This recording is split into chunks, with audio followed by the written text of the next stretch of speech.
My name is David Merrill. I'm the head chef over here at the Cedar Room. What I hope to bring to the community is an opportunity to explore new horizons that people maybe haven't before because it was too expensive, too intimidating, too abroad.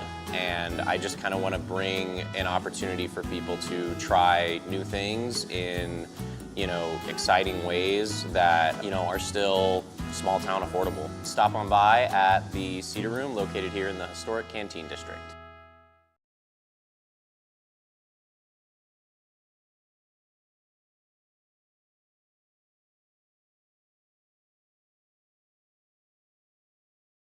AM 1410, the Dogs and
Test, test, test, 1, 2, 3. 1, 2, 3, test, test, test.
Check. Check, How's check, that, check. Good? Test, All check, right. check. We're good to go. Christmas station, FM 98.1 and AM 1410. Merry Christmas from all of us at Eagle Communications, radio, online, and more at NorthPlattePost.com. North Platte High Sports on NorthPlattePost.com, FM 98.1 and AM 1410 are brought to you by Justin Thompson Agency, American Family Insurance, Hands of the Heartland, La Casa del Rios, Dave's Place, Cole Jonason with High Street Insurance. North Platte will reset the offense. Eli Broman steps back for three in the corner again. That is 3 threes for Eli Broman today. 9 points, and a timeout going to be called by Alliance. Al's Lock and Save, State Farm Agent Bobby Holtz, Bill Summers Ford Honda Nissan, Great Plains Foot and Ankle, The Fortify Group, Larry's Glass, Shelter Insurance Agents Pete Bolts and Brett Rogo, Puro Clean. Now to Gans. Oh, that's going to be stolen by Kamensky. Kamensky up the court now with it. Having Kamensky Euroing up for the layup. Oh, with the left-hand scoop. Great Plains Health, Great Plains Health Sports and Therapy, Jay Engel with Farm Bureau Financial Services, Runza, Double Dips, Merrick's Ranch House, Mid-Plains Community College, Szechuan Famous Food and Sushi Bar, The Cedar Room. Here's the voice of the Dogs, Paxton Gordon.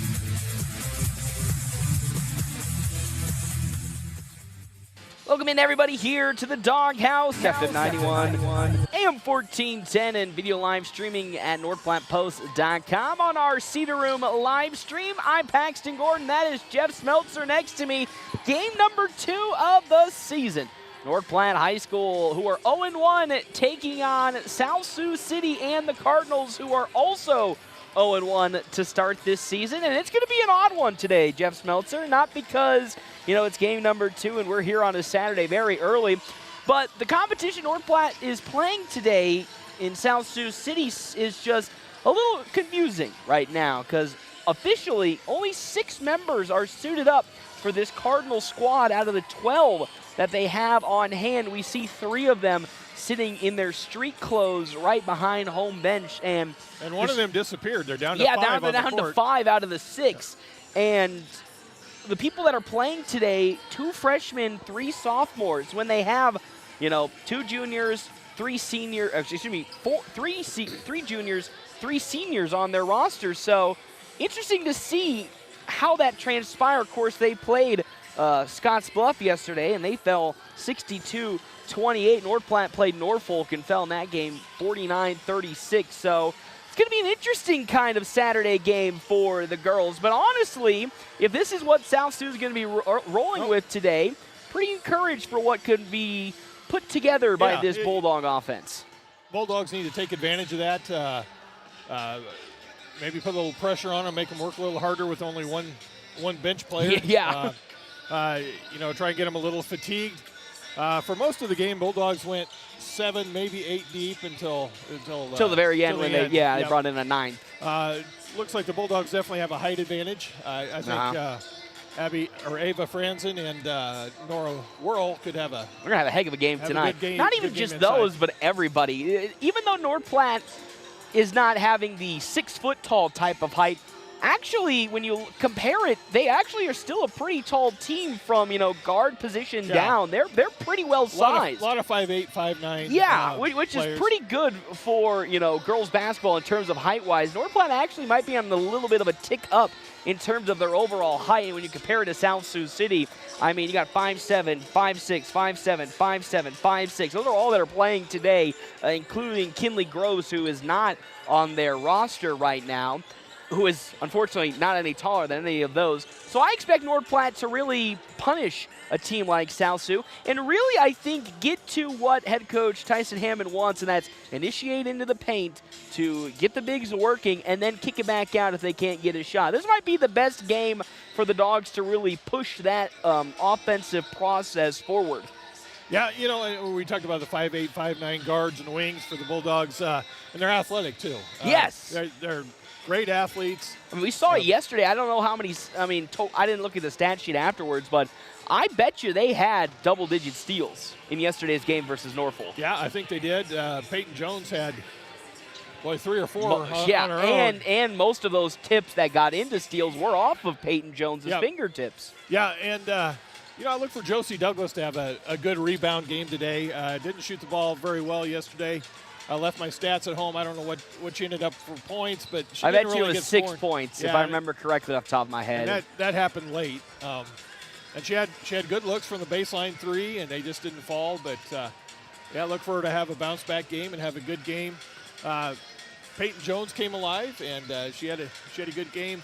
Nora Worrell started out hot inside, and Ava Franzen also was part of that, scoring barrage early on. Oh, yeah, for she the went Dogs. like 3 for 3. Yeah, she started really good, and unfortunately it was that third quarter that the Dogs really struggled with. They went about that 5-minute stretch where they didn't score a single point. It wasn't even a whole third quarter. No, it was just a 5-minute strand where they just could not find the bottom of the hoop. And, again, a lot of the things we talked about, in terms of Josie Douglas trying to hit her shot and, holistically the Dogs trying to shoot a little better from beyond the arc. It's going to come. Josie Douglas last year proved that she could be a really good outside shooter. We've seen Ava Franzen last year as well in some limited minutes make some big shots. Peyton Jones looked really good throughout the entire game. So I believe the Dogs will have a better shooting performance tonight. It's just all about really seeing that first shot just go in. At some point when one goes in, then the floodgates really start to open. But also at the same time, we got to also be realistic. This is not going to be a great three-point shooting team just like last season. You lose Abby Kamensky, who was, the de facto best three-point shooter on this team. And shout out Josie Douglas last year for making a big marketable jump in her three-point percentage compared to her first year here. But, they're still not going to be a really good perimeter shooting team. A lot of their points are going to be coming from the mid-range to maybe 5-6 feet out from the basket. Yeah, and you kind of missed the instant chaos that came off the bench last year with Chloe Hannibor. Yeah. I just found out she's wrestling this year. I was wondering. I thought I saw her out there. Yeah, Shout out, which is good because the girls wrestling program, man, is just taking leaps. Not only just here, but statewide, girls wrestling is taking off. Yep. So, she was always instant chaos off the bench. They need to find one of those that just it's goes just 100 miles an hour for a short spurt. And honestly, Adelie Terry, even though she really didn't put any she points. Could be that person. Yeah, even though she didn't really put any points together on the stat sheet, I thought she brought that energy as well as Hayden Hansen, who saw a little time towards the end as well. I think it's there, but at the same time, it's really tough to replicate what Chloe brought just because she was kind of the right size for it. Kind of small, really quick, and very jittery. Terry is more built and going to be more tough to go right through. Hansen might be that twitchy small guard that the Dogs might need to replace Chloe Hannibor off the bench, to be that spark when they need someone to come in. And hopefully all things go to plan and everybody gets a lot of minutes today. Which is good. Coach Hammond's really good in terms of sticking to a rotation.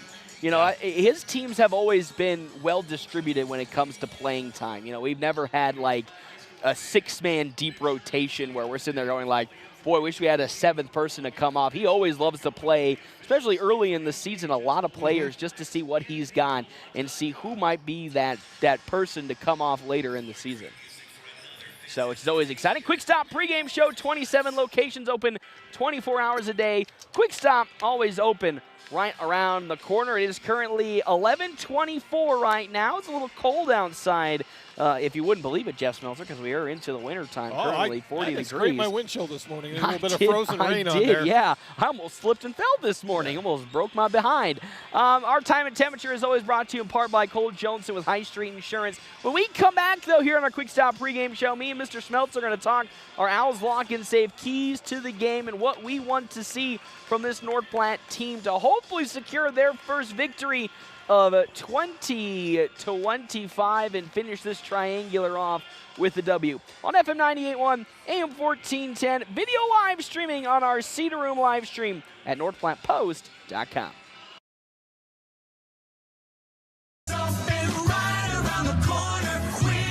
Save money at the pump and Quick Stop with the DinoPay app. DinoPay offers contactless payment using your preferred debit or credit card. The savings add up with 12 cents per gallon and even more on Tuesdays and Thursdays with rollbacks for savings of 15 cents per gallon. Huge savings with Sinclair DinoPay, saving you at the pump. Don't forget Frazzle Gourmet Slushes and For Real Shakes and Smoothies. Gourmet coffee at everyday low prices on your favorite beers.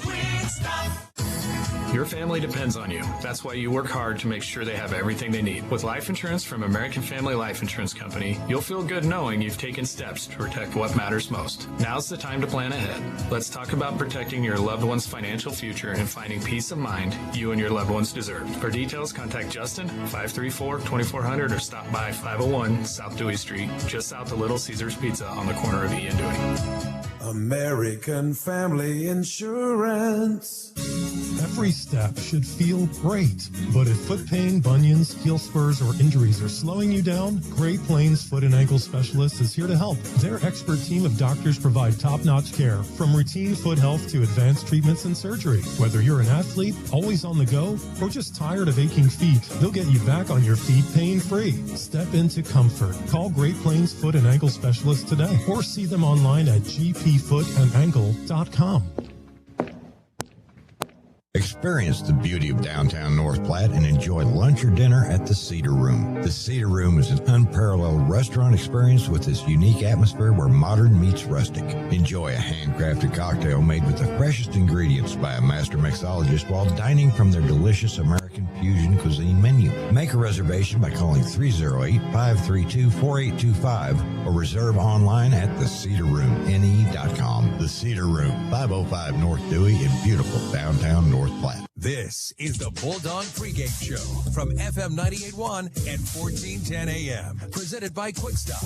Always open right around the corner. Quick Stop. Welcome back here to our Quick Stop pregame show. 27 locations open 24 hours a day. Quick Stop, always open right around the corner. It's time to jump into our Owls Lock and Safe keys to the game, securing North Platte and the surrounding areas for over 50 years.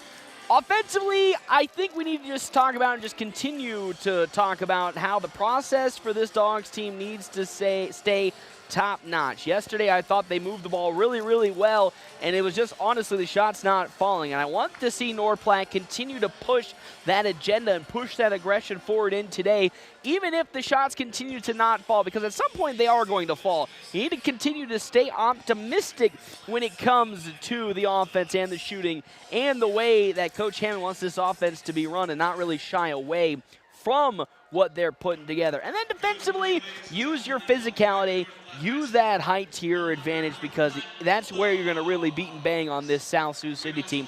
And if you really want them to get out of the game early, you got to wear them down. If you wear them down off the rip, South Sioux's not really going to have a game in their hand, because they can't go to really anybody outside of the bench because they're only bringing 6 today. So just notes before we get into that. What do you have quickly to talk about? No, it's same thing. We got abused by bully ball yesterday, and maybe it's our chance to be the aggressor with bully ball. So excited to have brunch basketball.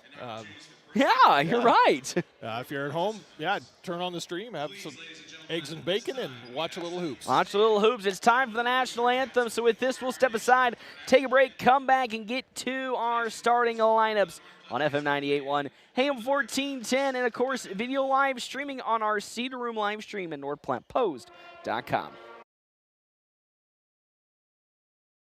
PuroClean of North Platte delivers fast water, mold, and fire damage restoration services to the North Platte area. PuroClean knows how challenging those times can be to you and to your family. Their Nebraska-based experts have a winning, reliable combination of training and equipment partnerships. Local, fast service in the North Platte area. Their average on-site time is 60 minutes, and they'll coordinate with your local insurance provider. Give PuroClean a call now at 1-800-775-7876 and schedule a visit from a member of the team at PuroClean in North Platte. Experience the beauty of downtown North Platte and enjoy lunch or dinner at the Cedar Room. The Cedar Room is an unparalleled restaurant experience with this unique atmosphere where modern meets rustic. Enjoy a handcrafted cocktail made with the freshest ingredients by a master mixologist while dining from their delicious American fusion cuisine menu. Make a reservation by calling 308-532-4825 or reserve online at thecedarroomne.com. The Cedar Room, 505 North Dewey in beautiful downtown North Platte. Looking for a trusted insurance provider with years of experience? Fortify Group is the solution you need. For over 3 decades, we've been serving local farm and ranch customers. But did you know we also provide home, auto, and commercial coverage? As an independent agency, we work with multiple carriers to find you the personalized options and level of protection you need. There's more info at fortifygroup.net or stop by and visit with me, Kevin McGann, in our new location at 621 South Dewey in North Platte. And as always, rely on Fortify. The Bulldogs play here on FM 98.1 and 1410 AM KOOQ. Merrick's Ranch House. Lunch specials Tuesday through Saturday with 2 sides, just $10. See them on Facebook. Dine in, order online, use DoorDash, or just call for carryout. Merrick's. Hands of Heartland has offered support and services for those with developmental disabilities in Nebraska since 1998 and is now bringing North Platte Post Sports. Welcome back here to the Doghouse, FM 98.1, AM 1410, and video live streaming on our Cedar Room live stream at NorthPlattePost.com. We'll get to our Double Dips Ice Creamery starting a lineup. Double Dips Ice Creamery in the historic Canteen District in North Platte offers 24 plus different flavors of hand-dipped ice cream served in a variety of ways. Let's jump into it here for South Sioux City and the Cardinals. Freshman Lola Phillips at 5'7" gets the start. Meadow Porter at 5'6", the freshman, also starting alongside her. Paisley Ross, the 5'7" sophomore. Zamina Ramirez, 5'7" sophomore, starting, as well as Brayley Groves, the 5'8" sophomore, and Kinley Groves, the lone person who'll be coming off the bench today for South Sioux City. All right, Jeff Smeltzer, jump into it. Who's starting for North Platte High School today? Oh, I got you. Here we go. Now I'm live. For your Lady Dogs, number 4, 5'8" junior J.C. Burke, 5'9" junior Josie Douglas, 5'8" junior J.C. Fox, 5'8" junior Peyton Jones, and the lone senior Ava Franzen at 5'8". Again, this is a great opportunity, I think, for North Platte to kind of go through the motions offensively and find a rhythm. Even though yesterday I didn't really have a problem with how the offense was handled and run, I thought it was probably the best looking they've really been in the last 2 years in terms of just their pace of play and ball movements. So I'm kind of looking to see that continue here today against South Sioux City, and honestly just continue to exploit the advantages this team has, because that'll show how this team really thinks. If they can exploit this South Sioux City team in terms of what North Platte does well, height, strength, and their athleticism, if they can really exploit all 3 of those things, you got to feel pretty positive, because if they're looking like that against a team like this, just imagine what just down the road when they see some other teams they can exploit. I think that's just that's an upper level thing that we haven't really thought about so early on in the season before. Get after it early, take care of business. Yesterday offense I thought played well. It just had no answer for the big, Aubrey Russell, And again, that's kind of a little freshman thing, as there's the winning tip by North Platte, and the other way comes Peyton Jones. To highlight on that, that was just, and Coach Hammond talked about it, that's just a lot of youth not really knowing where to be positioned against somebody who is that strong and big like Aubrey Russell, as Douglas kicks now to J.C. Burke for an open 3. Air ball that Fox tries to keep it alive, and she tips it out of bounds. Good effort, though, and another good look for the Dogs, finding an open man in a corner. Just not having the shot good fall. Luck, just didn't fall. As here comes the inbounds now to Lola Phillips. Phillips for South Sioux City now. That full court press for North Platte High School and Peyton Jones. They're trying to trap her. She almost lost the ball, and they get it to Ramirez. Down low, easy bucket already. And good that ball bucket, movement by the Cardinals. I was going to say, Brayley Groves gets her first 2 points, and South Sioux City strikes first. Up 2-0 on our State Farm agent Bobby Holt's scoreboard, as a foul is going to be called down low. That's the other thing. Take the ball to the rack, get fouls. They didn't really try to exploit that much versus Norfolk yesterday in terms of trying to penetrate off the dribble into the lane. Yeah, because the Cardinals cannot afford to get into foul trouble with only one bench player. As first free throw from J.C. Fox is no good. She's 0 for 1 to start. Dogs weren't spectacular when they did get to the free throw line yesterday. As the second one is up, much better, and 1 for 2 for J.C. Fox. Here comes that full court press once again. They easily break it down, Lola Phillips does. Phillips into a double team, though, trying to find an opening. They get it down low to Groves, and she turns the ball over. And the other way comes North Platte. They're going full court all the way to Peyton Jones. Her layup is up and in. Good up-court vision from Josie Douglas to find Peyton Jones wide open, and she lays it up and in. The lead now switches to North Platte. There's that press once again. Trap. In goes Rogers from the free throw line, and rebounded by Josie Douglas. South Sioux trying to do their own press, throwing it all the way up to J.C. Burke now. Burke, cross courts, and way over the head of Peyton Jones. A turnover for North Platte. So South Sioux City trying to go to that trapping zone full court press as well. Very interesting with how limited they had. I didn't really think they'd go to a full court press. That's turned over off the inbounds from Lola Phillips, and now North Platte the other way with it. As a transition, 3 for Josie Douglas off the back iron, and rebounded on the side by Meadow Porter. Porter the other way, bounce pass down low to Rogers, overshoots it. Fox trying to grab hold of that ball, no good, as it's Lola Phillips taking another over. Nice pass. And another good pass down low to Zamino Ramirez for her first 2 points.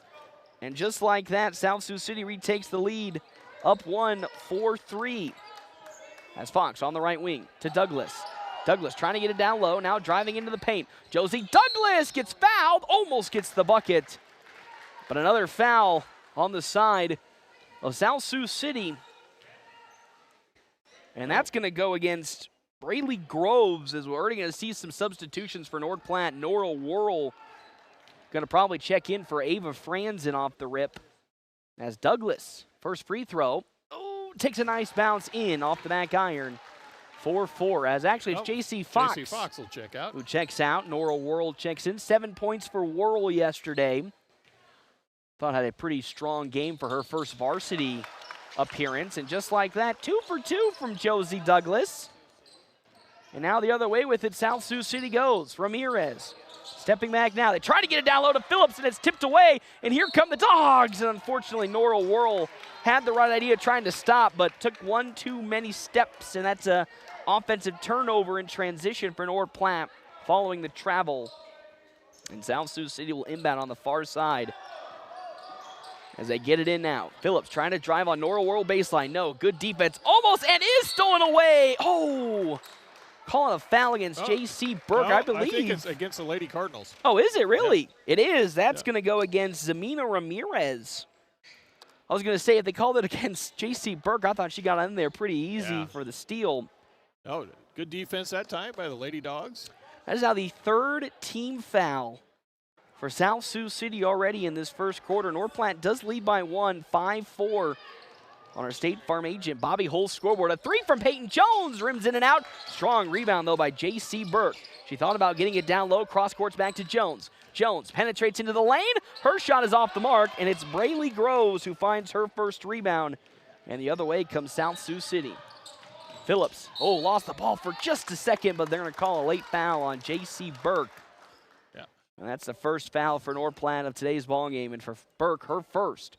You probably don't remember this or may not have even been born yet, but the Lady Cardinals were a dynasty, I think, back in the 90s. Yeah, they started off back then as a really hot spot. That's a turnover, and here comes the other way, Peyton Jones. She'll stop just after crossing half court and allow the offense to set up. Franzen to Burke, and it's almost turned over as getting her hand on the basketball, Payson Ross. Nora Worrell was the only person in the lane. There was a defender within 10 feet of her. So, luckily enough, North Platte will be inbounding the ball, though, after that missed opportunity. Douglas with it. Looking around, and will easily pass it to J.C. Burke on the perimeter. Burke, swing pass to Douglas. She is wide open, and she fires up a good 3. Yes, nothing but net. After what was a tough shooting performance yesterday for Josie Douglas, where she did not record a 3, a nice, beautiful bucket. That's her second 3 taken today, and she's now 1 for 2. 1 for 2, with 3 points as Peyton Jones getting her hands on that basketball, swatting it out of bounds. An 8-4 lead on our State Farm agent Bobby Hull's scoreboard in favor of North Platte High School. Driving in, Ross. Oh, as Jones gets her hands in there, almost trying to steal it away. It somehow gets to Samina Ramirez. That three's off the mark. Groves gets it. Oh, and a block that is now turned into a foul off of Nora Whirl as Samina Ramirez gets the rebound. Got her with the body. She got the ball clean, but was positioned behind her, got her with the body. And with that, to the free throw line now goes Braylee Groves, and another substitution for North Platte. Here comes the 7th man off the bench, Adelie Terry. Groves short on her first free throw of today's game as Terry checks in for J.C. Burke. Again, we talked yesterday, the Dogs went about 8 deep, majority through the game, with Hayden Hansen really being that last member to play. As Groves misses the second, it's in the air, and Ava Franzen will collect the rebound. And with some tempo, here comes Peyton Jones. Oh, she might be in a trap, and a foul called against Lola Phillips. And you talk about the foul trouble. That's number 2 for Phillips in this ball game. And I think 33 also has 2, and that's why she's been and substituted Zamina out. Ramirez. So Kinley Groves, the lone person really who's going to come off the bench, is in the game right now. So Ramirez as well as Phillips have 2 fouls. As now Douglas at the logo, guarded by Kinley Groves. Will get a screen from Whirl. Oh, they try to get it down low. It's a bit off the mark. Ball is still on the floor, and it's picked up by Ross. Ross in transition, guarded by Peyton Jones, and will stop, pass it back, and Adelie Terry getting her hand on the ball. Terry going full court. A travel that won't be called. It goes out of bounds. Last off of Phillips. I mean, that was very close. Terry had a good momentum. Missed travel call, but the Dogs will still have the ball underneath the basket with J.C. Fox checking in for Franzen. As Douglas surveying the defense, gets it to Peyton Jones in the right corner. Drives on Groves, swing pass out to Jones, another 3. Here's some threes from Josie Douglas. No, as Terry and Fox both collide, and another ball that goes out of bounds off of South Sioux City. With 3:51 left to go, an 8-4 lead. Yeah, never forget about the inbounder when the ball's thrown in from underneath. Oh, great bounce pass to Nora Whirl, and a foul will be called. And guess that's what? her 3rd. That is the 3rd for Lola Phillips. I think a little hasty on that one because she got ball at first. She did. Maybe on the follow-through. She's pleading her case, and she might have a point. Yeah, maybe they got her on the follow-through because that's always the thing. It's not really the initial contact that gets it. It's the follow-through on how that goes. And, yeah, Jeff Smeltz, that's number 3 for Lola Phillips as Whirl's first free throw is off the mark. I would assume if you run out of players, you forfeit the game, right? No, you can play with 4. You can play with 4? You just have to start with 5. Oh, okay. That is crazy. As that free throw also off the mark. Adelie Terry almost gets the rebound, but she fouls Payson Ross. So there's first foul for Terry today. Team foul number 3 for North Platte with 3:48, and the timeout going to be called by Steve Selk of South Sioux City as North Platte leads 8-4 on our State Farm agent Bobby Hull's scoreboard. Pretty good start for the Dogs after it was a little sluggish to find some momentum. These last couple of possessions, they're looking much better with their shot and lead by 4 with 3:48 left to go in the first quarter. And I might jinx them, but so far, I have no turnovers for the Lady Dogs. Yeah, that's right. Yeah. No turnovers so far, which is good. Which again was a marketable improvement. I can't even say marketable because I don't really think it was that bad yesterday for the girls' side. Yeah. Though, of course, the boys' side were a different story, but so far off to a good start versus this Lady Cardinals squad. Our timeouts are brought to you in part by Kevin McGann and the Fortifying Group. Check out Kevin McGann and the Fortifying Group at his location, 621 South Dewey, Suite B. As well as our other Sports Zone sponsors for today's game, Justin Thompson Agency with American Family Insurance. The ever-changing industry standards, they pride themselves on top-notch customer service no matter what type of insurance you are looking for. As well as Dave's Place. As the inbounds now up the court, they will find Kinley Groves. Groves cross-court over to her sister Braylee Groves, and that ball is on the floor after a bad read. And now Josie Douglas will take it the other way for North Platte. All the way up court to Peyton Jones. Oh, she misses the layup, and she grabs the ball out of bounds. Nice rebound, but she was out of bounds. Missed opportunity for the Dogs. They had, pick your poison, three girls were wide open, and unfortunately for Peyton Jones, just a bit short on the layup. And now an inbounds for South Sioux City. Kinley Groves on the far side, guarded by Jones, almost travels. That ball almost stripped away, and now a double team for North Platte. Groves with the basketball. Now passes the ball up to Porter. Middle Porter trying to find some help. Throws a shot up off the iron, no good. Rebounded by Peyton Jones. Now North Platte will bounce pass to Josie Douglas and push tempo. Up to Adelie Terry. Terry down low to Nora Worrell. Out of her hands and off the fingertips of Lola Phillips. Yeah, lost start at catching a basketball. That was a nice entry pass that time.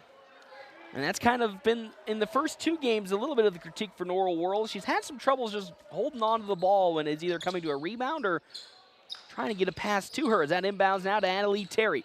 Terry picks her dribble up to Douglas. J.C. Burke has subbed into the ball game now, as well as J.C. Fox. Terry penetrates into the zone. Up she goes for the layup. Yes, what a great move by Adelie Terry to take it to the rack and find her first 2 points today. Metal Porter now driving into the paint. Oh, ball's on the floor, picked back up by Porter. Her shot is off the mark, tipped by a dog defender, I believe Nora Worrell. And with that, an inbounds for the Lady Cardinals in Lola Phipps.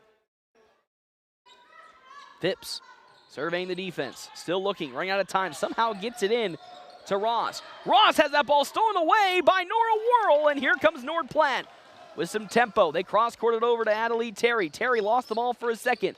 Now to Fox. She'll fire up a three. Oh, takes a couple of bad bounces, and unfortunately, J.C. Burke cannot hold on to the ball. Good look for J.C. Fox. She was wide open, and unfortunately, the basketball gods said no, and it goes in and out. Oh, there's good steal from Adelie Terry, who goes right up from it on the inbounds. And now it's a 12-4 lead and a quick foul on the other end, though, by Terry. Good awareness from Adelie Terry. And we were talking about trying to find that replacement for Chloe Hanneborg, and so far today, chaos creator, that's Adelie Terry. Yeah, Adelie Terry doing a great job, as here comes Zamina Ramirez to check in, and she has 2 fouls in today's game. Who's she going to spell? She will spell Meadow Porter. 2:15 left to go here in this first quarter of play. An 8-point lead for North Platte, 12-4. As Phipps up the court now with it, guarded by Peyton Jones, who has checked back into the ball game. Phipps now to Ramirez at the free throw line. Go down low to Bailey Groves, and a foul by J.C. Fox. Good feed from Ramirez to Braylee Groves, and that's another foul for North Platte. This is the first for Fox. You know, it kind of took a page out of the playbook in Norfolk. They get the ball a high post, and then they look low. Yeah. And so far, that has been, you know, the weakness for the Dogs so far has been those getting the ball to the high post, and there's somebody wide open right around the basket areas. First free throw for Groves is good. She's 1 for 2 today with 3 points. 12-5 lead now on our State Farm agent. Bobby Hull's scoreboard in favor of North Platte, and another good free throw from Groves. She's 2 for 3 already in this ball game, and South Sioux City is of the wise, stopping their full court pressure. As the cross-court pass to Fox. Now to Ava Franzen. Back to J.C. Burke. Wide open. Peyton Jones 3. She gets set. No, off the back iron, and it's rebounded by Zamina Ramirez. Her second. Ramirez now pushing tempo into a trap. Lost the ball. Stolen away by Burke. And now Burke almost got called for a double dribble. And now it's Fox. Fox, down low they go to Nora Worrell. Back out to Franzen's open 3. Oh, it takes another couple of bad bounces. Another rebound by Worrell. Worrell trying to keep that possession alive, no good. And here comes Kinley Groves the other way. Kinley Groves lost the ball. Peyton Jones then steals it. Jones having to watch for her back. Stops on the perimeter. And now North Platte resets. Franzen to Burke. In the corner for a J.C. Fox 3. Yes! Dogs having a much better three-point shooting day today than they did yesterday here versus the Lady Cardinals early on. As a quick pass, and they hand it off to Zamina Ramirez, and a travel by Miss Ramirez. 15-6 now on our State Farm agent. Bobby Hull's scoreboard, as I said earlier, man, the threes are falling at a much better clip than they did last night. They're shooting the ball very well this morning. And it's weird to say this morning. I know, right? As Burke will hold the ball in the corner. Zone defense here for the Cardinals is down in the paint whirl. Tipped, Fox gets it, throw over to Peyton Jones. As Jones surveys the defense, bounce pass to J.C. Burke for another 3. That's another one, Jeff Smeltzer. And you know what? Some more great passing from the Dogs. Oh, as Peyton Jones almost gets the steal in the full court. Kinley Groves to a 3 on the way from Paisley Ross, no good. World tries to grab that rebound and unfortunately can't bring it in. And here, checking into the game now for South Sioux City, Meadow Porter. As it'll be Lola Phipps to inbound. Phipps into the paint. A great steal away from Nora Worrell. She went over and tipped it away from Braylee Groves. And with 20 seconds, here comes Peyton Jones the other way. Jones through 2 defenders, no. Worrell tried to get the basketball, and now with 13 seconds, the Cardinals might be able to get the last shot of this first quarter, and Meadow Porter does. Another beautiful pass. South Sioux City may be shorthanded, but they sure do have some good passing so far. Half-court heave! Ooh, little off the mark, and that's how this first quarter comes to an end. North Platte High School leading by 10, 18-8 on our State Farm agent Bobby Hull's scoreboard when we come back to the Doghouse on FM 98.1, AM 1410, and live streaming on our Cedar Room live stream at NorthPlattePost.com. This December at Bill Summers Ford Honda Nissan, they're celebrating Merry Miles Ahead with their final drive of 25. Your best chance to wrap up the year in a brand new ride. With powerful trucks to fuel-saving sedans and family-ready SUVs, it's the perfect time to upgrade with incredible year-end savings, flexible financing, and the friendly service you know and trust. They're here to help you enjoy the ride. From their family to yours, they wish you a joyful holiday season and Merry Miles Ahead in 2026. Bill Summers Ford Honda Nissan. Online at BillSummers.com.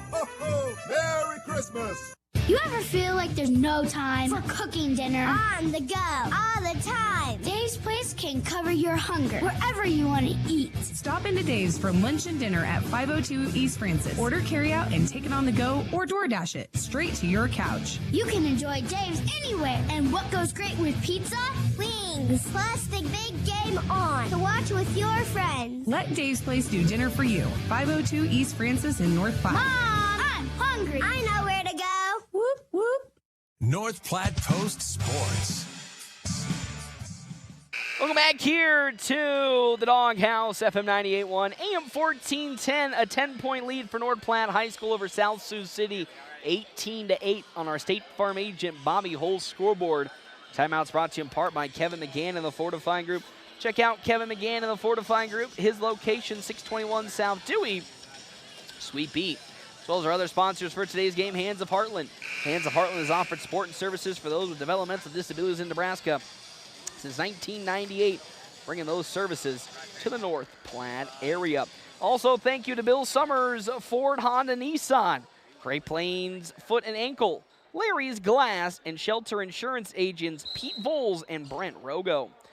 Jeff Smeltzer, quarter number 2, just getting started here from the Doghouse. A 10-point lead for North Platte. Not as big as we were anticipating, but honestly, some good offensive process for this Dogs team as that's going to go out of bounds. Last touched by a Dog defender. Thought the three-point shooting was better than it actually. It's 3 for 10, still pretty good. Yeah, which is markedly better than last night, for sure. They've got 4 assists already in the first quarter, so they're sharing the basketball. As a 3 short from Ross, is great steal from behind on that rebound from J.C. Burke. Now to Peyton Jones on the far side, and the Dogs will reset the offense. Douglas attacks the hoop. Now looking for an outlet pass back to J.C. Fox, who hit 1-3 earlier today. No, she tries to get the rebound, and it's picked up by Zamina Ramirez. And now on the floor, it's still going, that ball. Still somehow in play. And South Sioux City recovers with Meadow Porter. Porter into that zone defense from the Dogs. Steps back, cross courts on over to Ramirez. Ramirez, her quick shot. Wow, I don't know how that went in. She had a hand in her face. Was a line drive bank. I was going to say, and it was. It all counts. It was really not looking too hot as here's J.C. Burke now with it. The bounce pass to Franzen. Back to Douglas. Into the corner now to Peyton Jones. Good pass from Jones to Douglas, who goes up with it. Wow. That is now 2 games in a row that Peyton Jones has had a fantastic read on a pass and executes, and it's back to that 10-point lead, 20-10. Nice Ramirez's shot, wow, man. Zamina Ramirez, 6 points. She's really got some interesting shots that have fallen in so far. Fortuitous bounces, that one she played off the front of the rim. No kidding, as in the corner now, Fox with it. One dribble pass to Burke, no foul. And now here comes Peyton Jones. Kicks out to Douglas. She thought about that three. Now she drives into the paint. Shot is up. She tries to get the rebound. J.C. Fox is fighting for it. She somehow squirts that ball out to Burke, but it goes out of bounds. They're really letting them play today, Jeff Smeltzer. That's now 2 games in a row. They've really, let the two teams battle it out, which is funny because it's been the opposite way in college ball this season. Oh, yeah, there's been some shaky officiating at the Knights games. 20-10 on our State Farm agent. Yep. Bobby Hull's scoreboard as there's a turnover on the side by Lola Phipps. So the problem, though, for this South Sioux City squad, Phipps has 3 fouls. Samina Ramirez has 2. So I wish I would have bought stock in Nike pink basketball shoes because they've been popular this year, man. Yep. For all levels of basketball. And in there, the corner they go to Josie Douglas. Douglas takes 1 dribble and now bounces back out to the perimeter. Cross court to Peyton Jones. Jones to Franzen. Great pass out to J.C. Fox for 3. It's short. Fought for, rebounded by J.C. Burke. It goes to Fox. How about Peyton Jones 3? Yes! The Dogs are been given these opportunities to shoot threes with the zone defense from South Sioux City, and so far the Cardinals are getting punished for it. 23-12 lead, the largest it's been so far in this game, now at 11 points. Phipps here on the left wing takes 1 dribble in and starts backing out. Great trap from the Dogs, and that ball goes out of bounds. Last touched by Lola Phipps. Oh, they're going to overturn it. Yeah, they say it was tipped by the Dogs. So I think they're going to say it's out on Josie Douglas, and with that, substitutions in galore for North Platte. It's Norrell Whirl for J.C. Fox. With 5:19 left to go here in this first half, Dogs lead 23-12 as that goes off behind the basket. Yeah, she hit the support on the opposite side of the backboard. And that's a turnover for South Sioux City.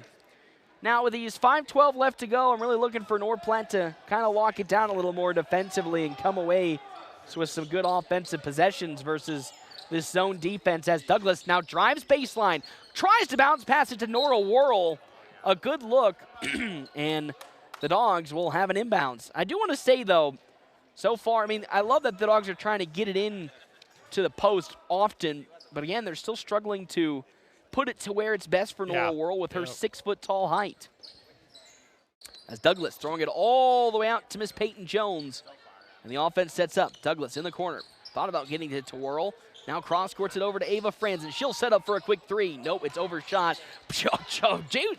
J.C. Burke comes in like a wrecking ball, trying to get the rebound, and now it's a 4-on-5 fast break, and then it's blocked by Douglas. Franzen tries to knock it off of Lola Phipps. Missed Phipps, and it's going to be a turnover for the Dogs, but man, J.C. Burke coming in like a wrecking ball to get that rebound, and here comes Adelaide Terry into the game. And now looking also to check in Kinley Groves, as that's down low to 1. Brayley Groves, no good. And then Lola Phipps tries to steal it away as Phipps and Norrell Whirl kind of go at it as they try to strip the ball away. And with that, the Dogs will take over possession-wise following that jump ball. As checking out now comes Meadow Porter, and in comes Kinley Groves. We have a 30-second timeout now going to be called on the side by South Sioux City and the Lady Cardinals. Our timeouts are brought to you in part by Kevin McGann and the Fortified Group. Jeff Smeltzer, what are kind of the things you want to see happen here with 4:40 left to go for this Dogs team before halftime? Yeah, extend the lead. Keep sharing they're doing a great job. Passing the ball, reversing it, getting good looks from the three-point line. Kind of cooled off here a little bit in the second quarter. But if you're going to continue to get these shots open, just keep going. Don't change a thing. Keep taking them. They're going to fall. So I like the ball movement. Defensively, they're doing fine. Secure the rebound. I think we've bobbled a few out of bounds that we probably could have or should have come up with. And also, so far, I don't want to be that guy, but no fouls so far.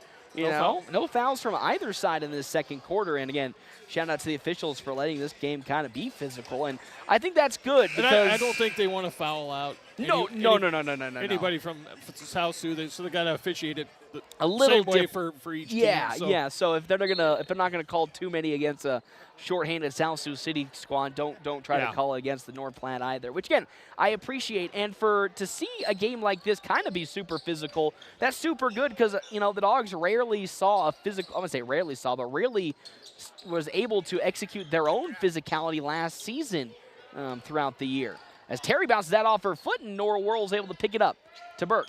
Burke drives into that zone defense. Shot is up, and wow, it goes in and out, and it's last off of Nora Worrell. You want to talk about the luck of the basket going to halfway down before it popped back out. That's now 3 times today the Dogs have unfortunately had kind of the ball bobble out, and then have seen South Sioux City on the other end kind of have their luck going with some shots as Phipps now cross courts on over to Meadow Porter.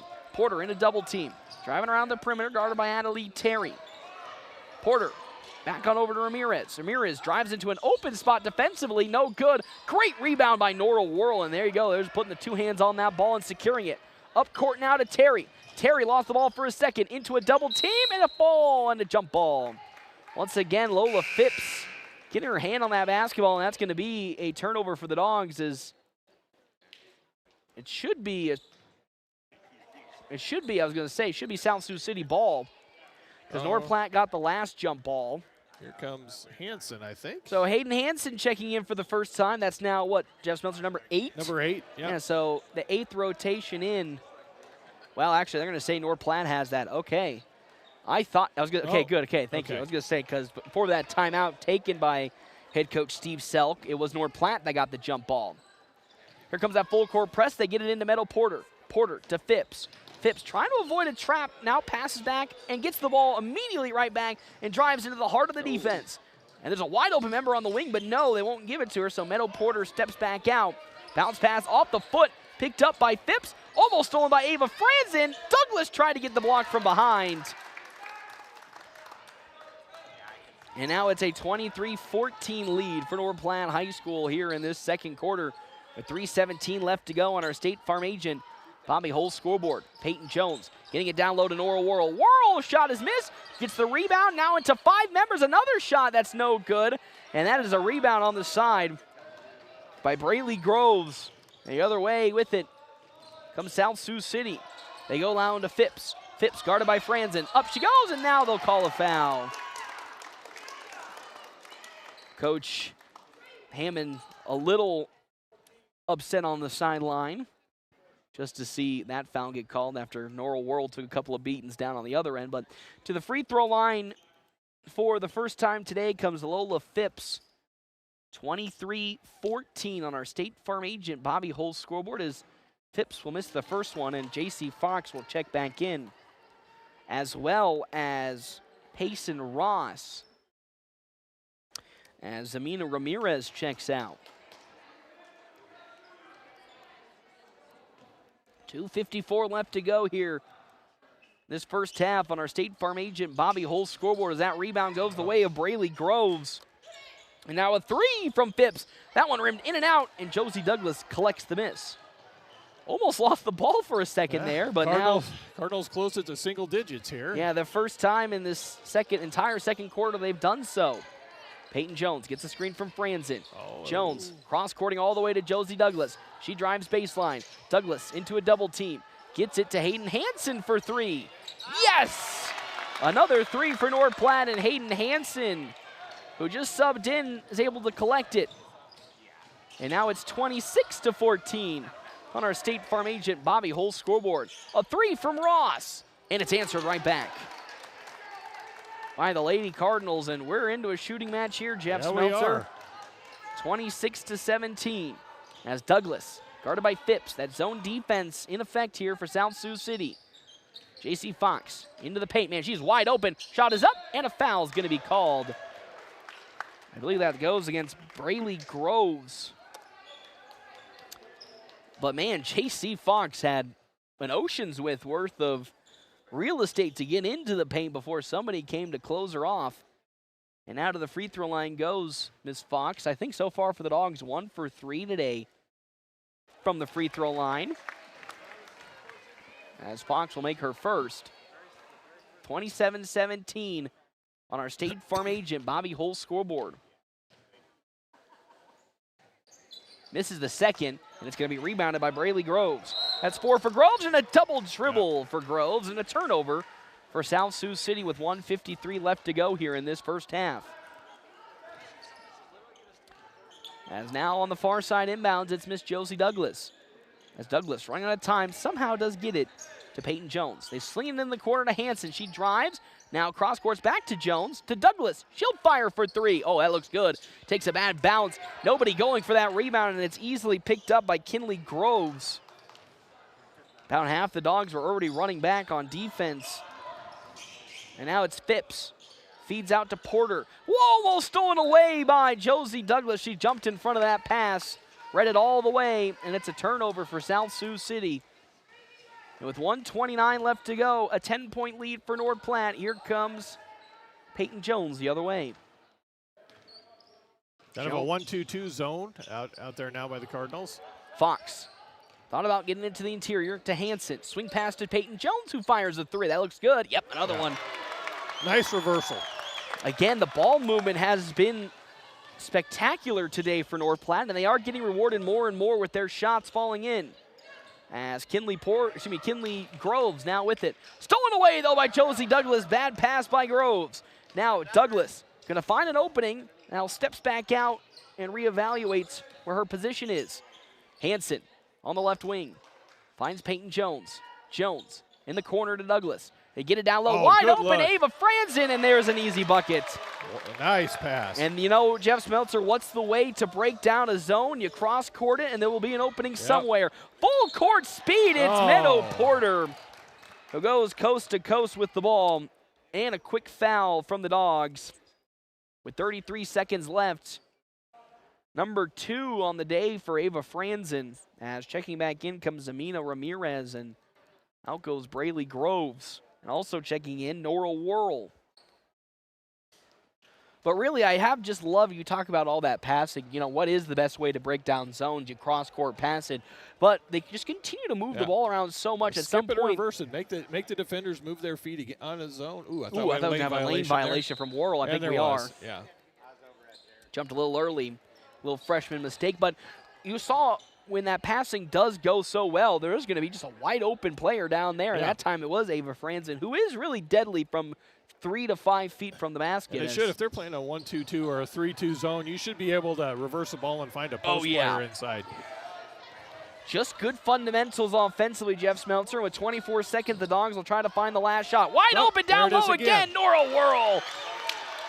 Beautiful stuff offensively, and there it is once again, rearing its head. Just beautiful reversals leading to buckets. Worrell got her hand almost with the steal. Samina Ramirez from 16 off the mark. Jones collects the rebound. And now all the way up the court they go to Hayden Hanson, and it is out of bounds. Okay. 1.9 left to go for the Dogs before the end of this half. Get the ball in, get a shot. I think you're trying to give it to Peyton Jones. She has been the best shooter this season for North Platte. With 1.9 seconds left. Time and score, everybody. Douglas. Jones has plenty of time for a deep 3. Oh, looked like it was on trajectory, but it'll be airballed short, and now we made it to halftime. North Platte High School leading 34-19 on our State Farm agent Bobby Hull scoreboard. Jeff Smeltzer, we talked about, at that little bit halfway through the second quarter, trying to see the Dogs get some good, consistent offense in to end the half, and you know what? It's been a steady pour of just points off of good passes and being rewarded for those good passes. Yeah, it was nice to extend the lead there to 15 points right before half. Lady Cardinals are kind of making a little run, cut it to single digits, and a little bit nervous there. But you answered back. I think that's the important part, is you answered back, because we've seen last season when the Dogs, when they did have a lead in some of those games, they really struggled to find back momentum or thwart a run to get it down to a lead change. But so far in this game, there's been many of opportunities for South Sioux City to cut the lead in, but the Dogs have immediately thwarted that and said, no, not today. Yeah, and I don't know why they went to a 1-2-2 or a 3-2 zone. Especially when you're a smaller team like that, you're just susceptible to the post play, and North Platte has shown. Dogs took advantage of it. I was going to say, if there's one thing the Dogs did show in that Norfolk game, is that they are a really good post team. Ava Franzen really ate alive Norfolk. Nora Worrell just did so here at this first half mark.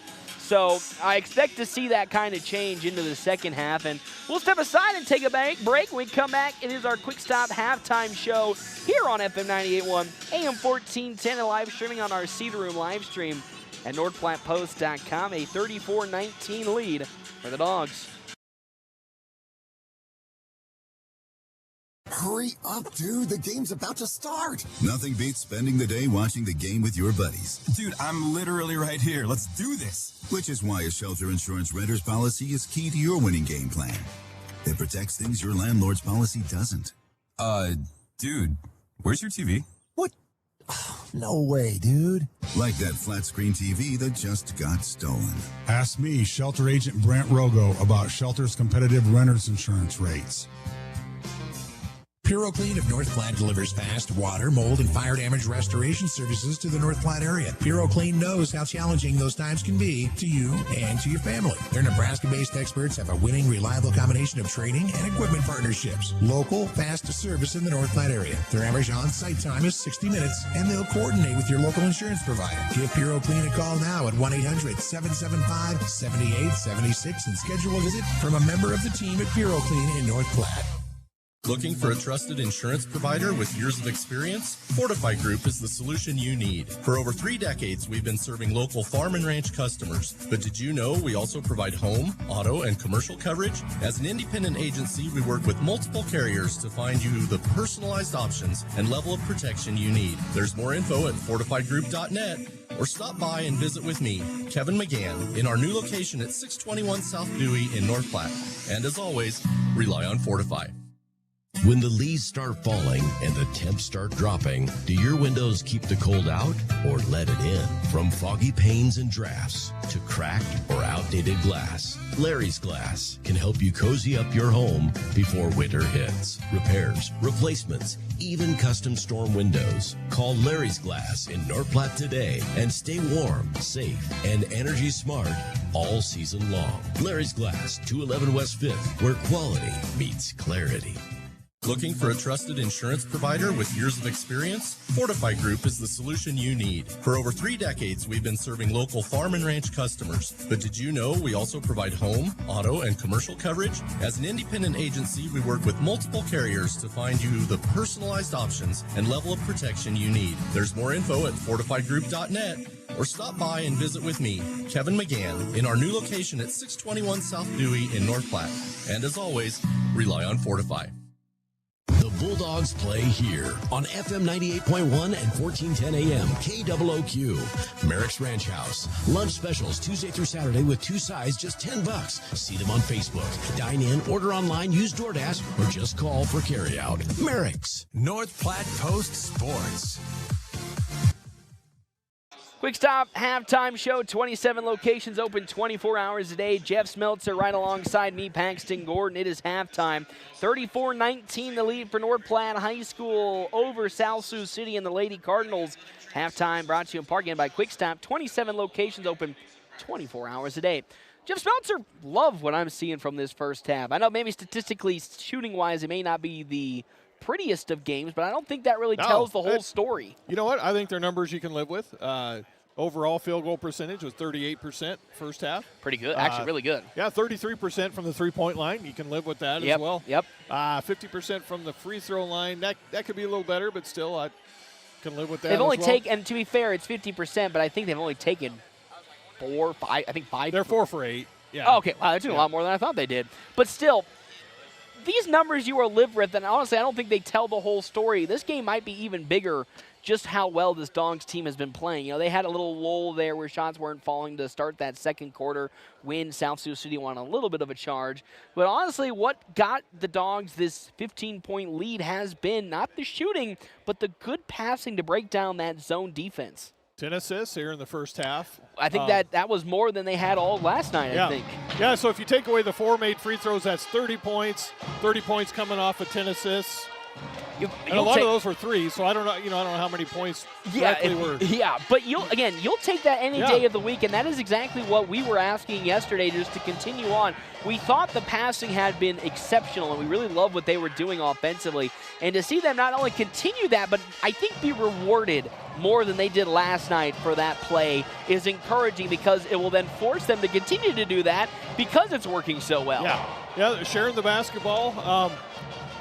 Trying to think of how many non-assists there were. I think Addie Terry had a couple layups and, drives. But, yeah, great job sharing the basketball. Keep that up. Rebounding ball got better. I mean, it's been good the whole game. They've just been fumbling them out of bounds. Yeah, they should have much more than they have, which is still a lot more than they normally have. Again. And at the end of the second half, they did a better job of corralling the ball and being strong with it. More of the same. Keep taking it inside. Maybe they have one girl with 3 fouls. Yes, that is Lola Phipps has 3 fouls. And one with 2, and that's two of them Zamina. with 2? They have 2 of them with 2. Okay. Zamina Ramirez and Brayley Groves each have 2 as well. So, I mean, it's going to be interesting to see what South Sioux City will do in the second half when it comes to their defense. Because they can't run a man if they have, again, the limited bench and the foul trouble. You can't really run a man defense against North Platte. You go to that zone. North Platte showed in that last 4-minute stretch that they can just break you down super easy. And with how good the bigs are at shooting few feet away from the basket, you can't really allow them to do that. So you're really putting a lot of pressure on South Sioux City to decide, are we going to go straight up, or are we just going to have to take those twos, if we're going to have to take those, easy buckets down in the paint. And again, that's exactly what North Platte previously, in previous years, I think struggled to really get out of teams. It felt very one-dimensional sometimes, North Platte did, where it was, if you knew how to guard them, they weren't really going to be able to find another way. But so far in these 2 games, North Platte has come away with different styles that is forcing coaches to make adjustments more than they did previously. Yeah, so I'd like to see them come out strong here in the second half, extend this lead. Don't let them kind of sneak back in like they did there when they cut it to 8 or 9. I think kind of put the dagger in their heart at this point. At some point they're going to start to really wear out with just having the one player. So off the bench rotation wise. Oh yeah, for only having that one. Tip your hat to their conditioning. Because, they are killing it out there. But yeah, this is the moment where they need to really put that dagger through the heart and put the exclamation point on this game with them being so limited depth wise. And I think it's the perfect opportunity to do so. So for Owls Lock and Safe keys the game, we kind of course talked about it. Just continue what you're doing offensively. Whatever the defense is giving you, if it's a zone, just keep reversing it. You'll find an open. And if it's man-to-man, just go right at them. You're gonna get a foul call whether they like it or not. Just keep going at them. Especially the player with 3 fouls. She plays down low, right? She's a point forward, essentially, is how she's playing it right now. Kind of go right at her, because she's got to make a decision. Do I want my 4th foul or just back up? Yep.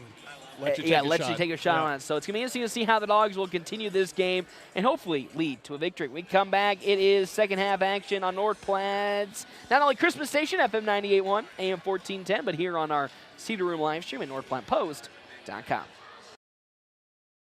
Every step should feel great, but if foot pain, bunions, heel spurs, or injuries are slowing you down, Great Plains Foot and Ankle Specialists is here to help. Their expert team of doctors provide top-notch care, from routine foot health to advanced treatments and surgery. Whether you're an athlete, always on the go, or just tired of aching feet, they'll get you back on your feet pain-free. Step into comfort. Call Great Plains Foot and Ankle Specialists today, or see them online at gpfootandankle.com.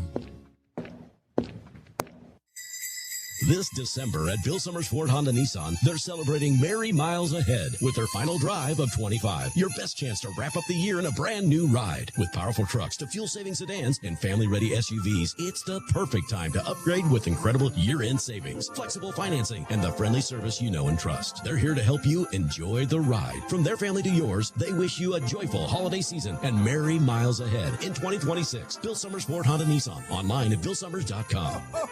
Merry Christmas! North Platte Post Sports.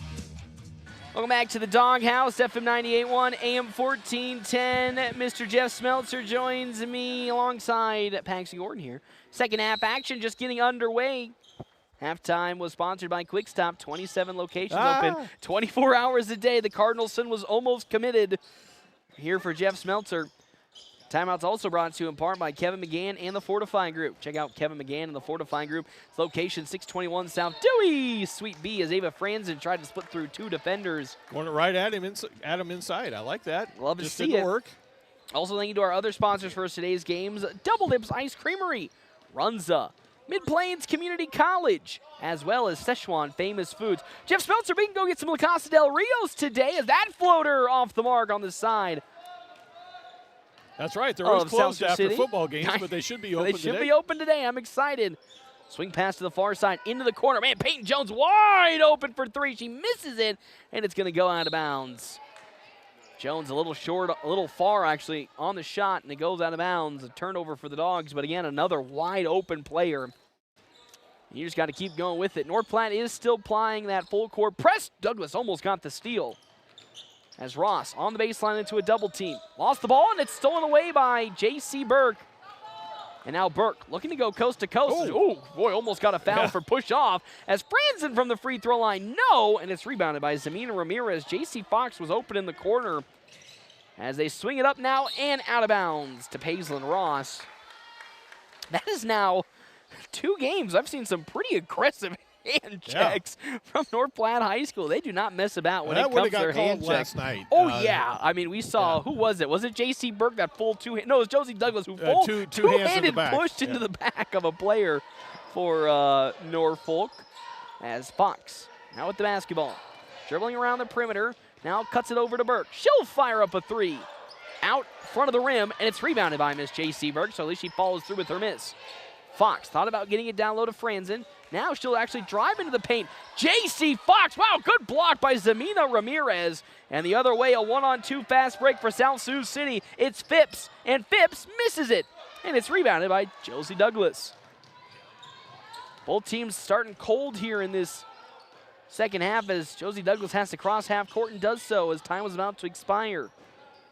Burke, here on the left wing, gets a screen. J.C. Burke from the free throw line. No. Good rebound by Ava Franzen. Stripped out of her hands, and it's off of Zamina Ramirez. Good hustle from South Sioux City to, not get or give Ava Franzen a free bucket in the paint. Yeah, again, we had the rebound, just need to secure the ball. Douglas running out of time.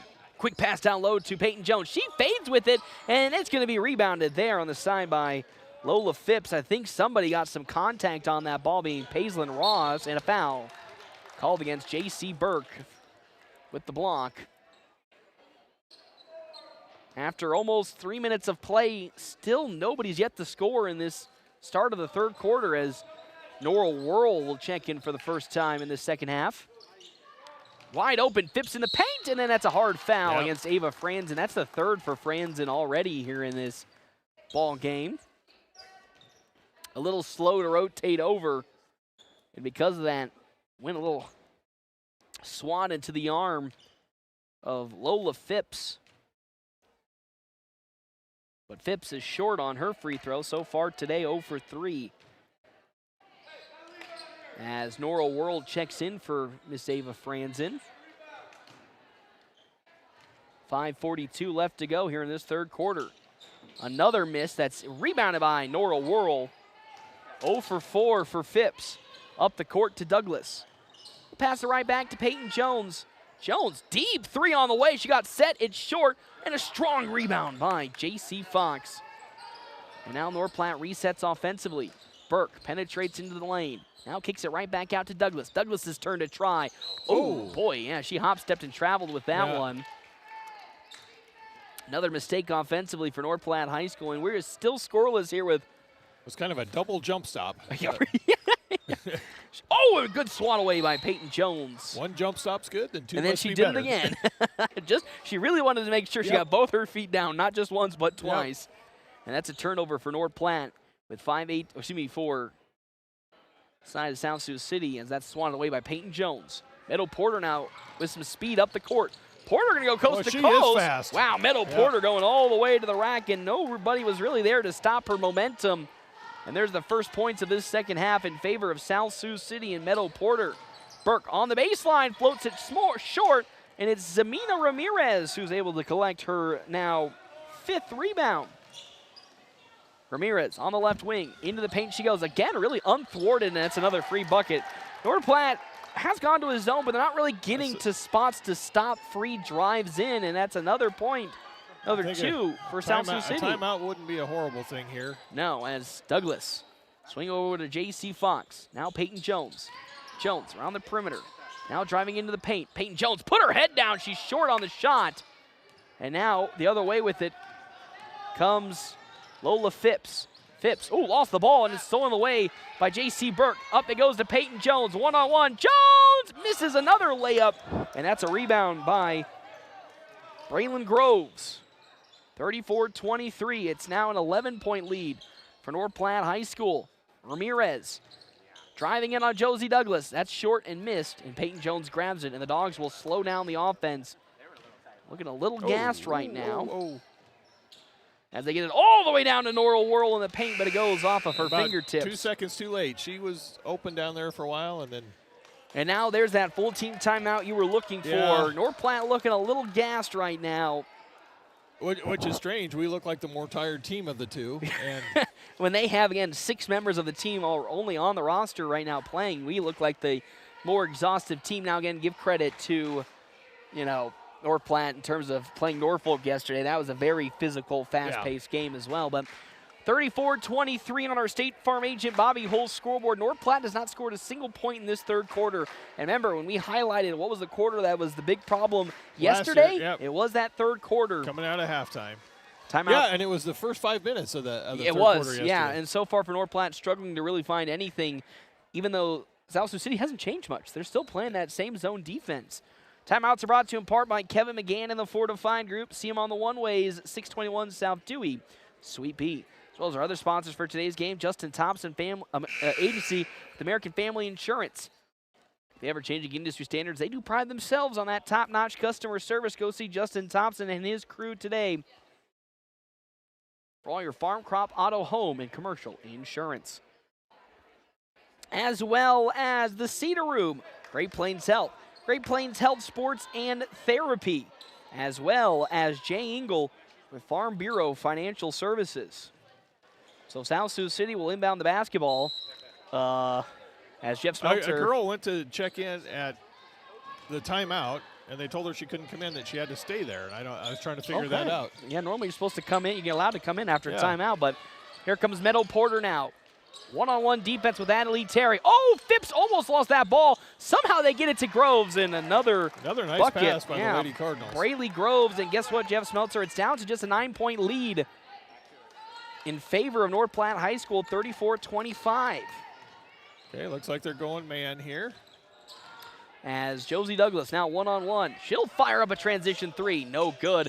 Fought for ball on the floor. Terry tries to grab it, stripped away by Braley Groves. And now a 2-on-2 fast break. Groves bounce pass to Ramirez. Somehow kept alive. Blocked, though, by Norrell Whirl. And now checking in comes Kinley Groves. Out goes Payson Ross, excuse me.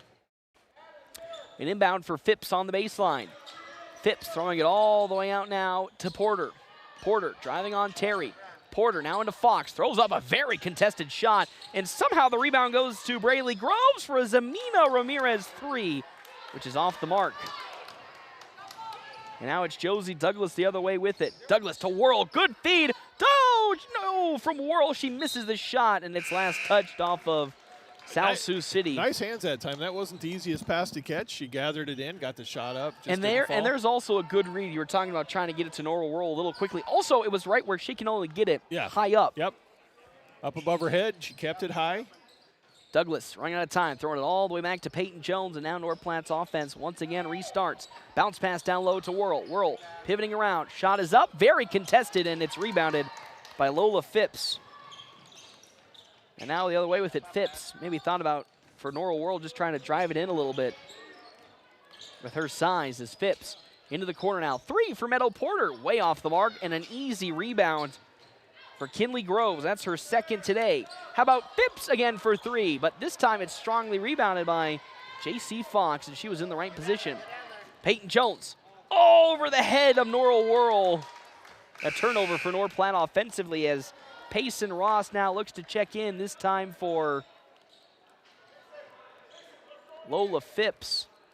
Another good look, but just overthrowing Norrell Whirl a little bit. She was there, just a little too tall. That was a Brandon Domsch pass. Yeah. Nice analogy. I love that very much. A 9-point lead for North Platte High School. Stolen away, though, by Josie Douglas. Good pit pocket as Douglas strong to the hoop, misses the shot, and it's going to go through two North Platte hands before Adelaide Terry picks it up. Down low to Whirl again. Where is the foul really on that one? As that one's going to be turned over and picked up by Braley Groves. And now we have a timeout as getting whacked in the face is Payson Ross. Well, now we've been pretty physical all game, but to be fair, I really think that one should have been a foul for Nora Whirl. I mean, she got whacked pretty hard trying to go for just that layup. As Phipps will check back in with 1:47 left to go here in this third quarter as J.C. Burke will sub back in. Phipps now cross courts it over to Porter. Meadow Porter, good defense from Adelaide Terry. Dogs still with that zone defense. Now Terry steals it away. Good pressure from Adelaide Terry. And now, is that going to go against, that might go against Lola Phipps. That was steal number 4 for Addie Terry. And that is the 4th foul for Lola Phipps. And there, again, shout out to Miss Adelaide Terry in terms of just talking about who can be that person to just be that spark plug off the bench. On defense, off the bench with Chloe Handenborg, of course, going to wrestling now. And so far, Adelaide Terry has stepped up to the plate well. Great handoff to Peyton Jones from Nora Whirl. The shot just falls a bit short right out of that timeout. And now up comes Lola Phipps to Braley Groves. Groves on the baseline, ball's on the floor. Dogs trying to get a steal. Baseline, Phipps looking for some help. Tipped away by Peyton Jones, but into the hand of Meadow Porter. And South Sioux City sets back up on the baseline. With it, Phipps. Bounce pass out to Kinley Groves. His shot off the mark, and Nora Whirl rebounds it. Good zone defense from North Platte as that's bad pass from J.C. Burke. Here comes Kinley Groves the other way, and a foul by Burke. Push in the back. Yeah. And so far, man, J.C. Burke has been susceptible in these quick 2 games to just kind of have that tendency to push in the back just a tad too much. We have not scored a single point in this third quarter. Okay. As J.C. Burke immediately checks out after checking back in. That's the 3rd for Burke. And now an inbounds for Phipps and a timeout called, a full team timeout by head coach Steve Selk of South Sioux City. 34-25. Yeah, we talked yesterday about that 5-minute stretch. Unfortunately, it has grown in this 7-minute stretch. Yes, and we're really getting closer to a full quarter of no points being scored by North Platte. Unfortunately, South Sioux's only scored 6, so it's not the end of the world. But after how well the Dogs, were looking offensively in that first half, you were kind of expecting that to continue because again, nothing's really changed defensively for South Sioux City. But I will say North Platte has had buckets that look like they were going in, but haven't. Maybe a couple shots that should have been foul calls. I mean, this is a lot of here or there, but so far statistically, North Platte has yet to score a point in this third quarter. As our timeouts are brought to you in part by Kevin McGann and the Fortified Group. Check them on the one-ways, 621 South Dewey. Sweet Beef for all your farm, crop, auto, home, and commercial insurance. As well as Hands of Heartland, La Casa del Rios, Dave's Place, Cole Johnson with High Street Insurance, and State Farm agent Bobby Holst, who is our scoreboard sponsor for today's game. Again, if you want to get in on the action and be a sponsor, head over to NorthPlattePost.com, find Louis Carlini's contact information, and hit him up. We'd love to have you here sponsoring not only North Platte High School, but North Platte Community College. As Phipps trying to find a bounce pass to Braley Groves and does so. To Kinley Groves, the sisters getting into the passing lanes. Now Phipps going baseline on Fox into a double team. In trouble, somehow gets it to Groves. Meadow Porter for 3, short and rebounded by J.C. Fox. And with 36 seconds, here comes a throw all the way up the court to Peyton Jones. Jones to Whirl. Whirl! Oh my heavens, no good again. Another missed opportunity, but a great feed from the Dogs. Nice use of the left hand that time, though. It just didn't go down for her. Double team for North Platte again on the sideline and stepping out of bounds. Lola Phipps. Turnover for the Lady Cardinals, and with 17 seconds, the Dogs, please, need to score. I don't think we've had a girls game that hasn't in the past 2 seasons gone a whole quarter without scoring the ball off the top of my head. With 13 seconds, Jones to Douglas. Douglas into the corner to Fox with 9 seconds. Bounce pass to Whirl. Her shot is up, no good. And it's rebounded by Lola Phipps again, number 4. 2 seconds, 1 second. Meadow Porter No, off the top of the bucket. And unfortunately for North Platte High School, they end quarter number 3, still with the lead, 34-25, but did not score a single bucket in this third quarter. Can they turn it around in the fourth? You'll have to find out when we come back here to the Doghouse on FM 98.1 and AM 1410.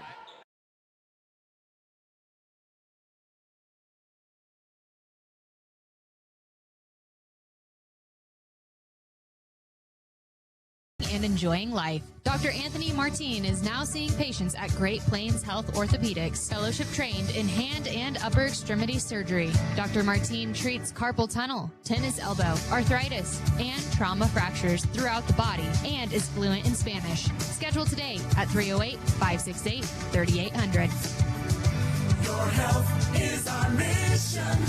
Great Plains Health.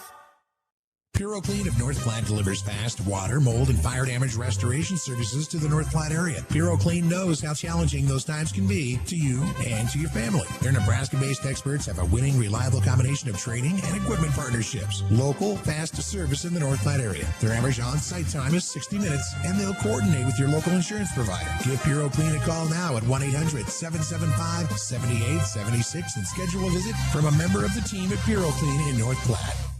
North Platte Post Sports. Welcome back here to McDonald Belton Gymnasium. Quarter number 4 just about to get underway for North Platte High School as the Dogs lead South Sioux City 34-25 on our State Farm agent Bobby Hull's scoreboard. Of course, timeouts brought to you in part by Kevin McGann and the Fortify Group. Check out Kevin McGann and the Fortify Group. His location, 621 South Dewey.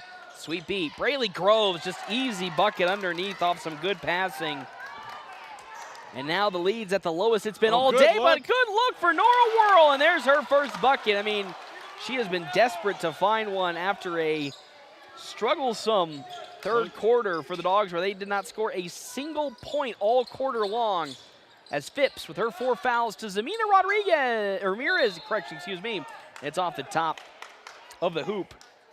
As Coach Hammond trying to get things sped up. Again, it was a very, how do you really describe it? I can't say lackluster because the Dogs had opportunities and they just couldn't score. Yeah, the shots they took were fine. They just didn't fall, kind of like the guys yesterday. Yeah. As now Peyton Jones with it. Jones, good cut down low to Worrell. She lost the ball for a second, bounces it to Josie Douglas, who's able to regather it and pass to Burke. Back to Jones. Jones in the corner to Ava Franzen. Bounce pass now to Nora Whirl. Whirl, up and under she goes, and there you go. Immediately out of the quarter break, North Platte on a 4-0 run so far. Or a 4-2 run, with 6:54 left to go. Rodriguez for the 3. That's Meadow Porter, no good. And it's rebounded by Lauren Phipps, and then a foul for Peyton Jones. It's been a weird game for officiating today. Holistically, they've been very physical, and then every once in a while they'll have a weird foul. You just go, ooh. Yeah, it was, but I think there's been more physical play that's been uncalled. Oh, nice entry good pass. Good feed into a wide open shot from Paisley Ross, no good. Good spin move from Peyton Jones, and now up the court with it comes Josie Douglas. Whirl was wide open, but Douglas doesn't fire it. Now Burke into the corner to Franzen. Franzen reevaluates and finds one to Jones. Bounce pass to... Oh, good feedback from Nora Whirl, and a foul called against Meadow Porter. Nice give and go. And that's exactly what head coach Tyson Hammond has been talking about during his preseason press conferences, was just, again, initiating the offense down in the paint. And so far, I think the Dogs have tried twice today, the give and go, and both have at least been rewarded with opportunities for buckets as Jones misses the first free throw. Just remember, Lola Phipps does have 4 fouls in this game for South Sioux City. But the Dogs miss another free throw, and it's Braylon Groves' 8th. And now up the court with it comes Phipps. Phipps going into that North Platte zone. Floats one, and it's in. Again, there's just a couple instances where North Platte just lets a free runner get into the lane for an easy bucket from South Sioux City, and a transition 3! From Josie Douglas, scratch my previous mark. Douglas making a big impact there with a transition 3, and it's 41-29. I think the first 3 the Dogs have hit since late in the second quarter, and a foul for Jones.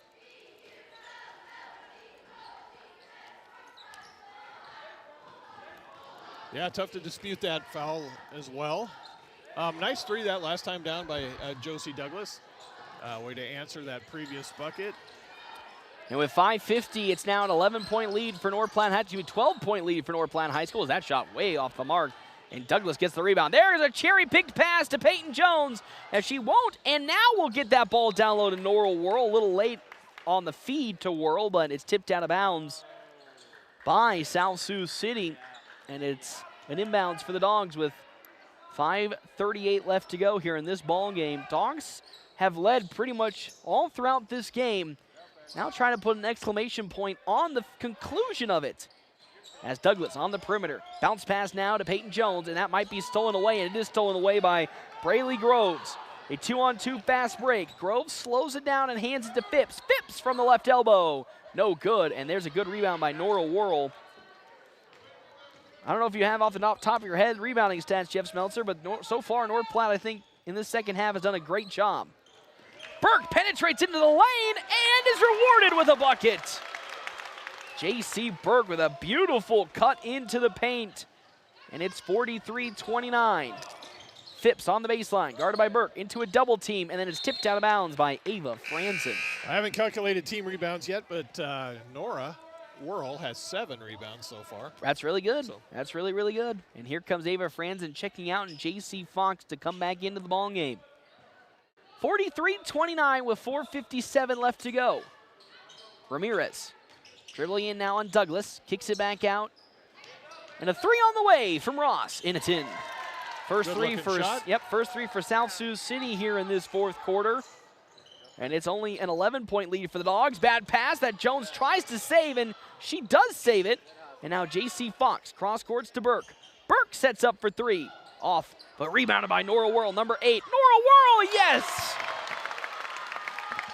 Norrell Whirl getting into a good rhythm here in this fourth quarter. She has 6 points alone in this quarter. And it's 45-32 as Fox, and then stolen away by Peyton Jones. Good hands from the Dogs defensively. Can really see that the energy has shifted much better into this fourth quarter than the third. Still look a little tired, but energy much better. As Jones getting a screen from Norrell Whirl, picks her dribble up, cross courts it over to Fox. Fox thought about getting it down low to Norrell Whirl. Through 2 defenders, a foul's going to be called. Now, is that on 12? I'll say Lola Phipps is in the vicinity. They might give it to Ramirez. Amina Ramirez. Oh, that's is Lola Phipps. And, well, Jeff Smeltzer, that's number 5. Yeah.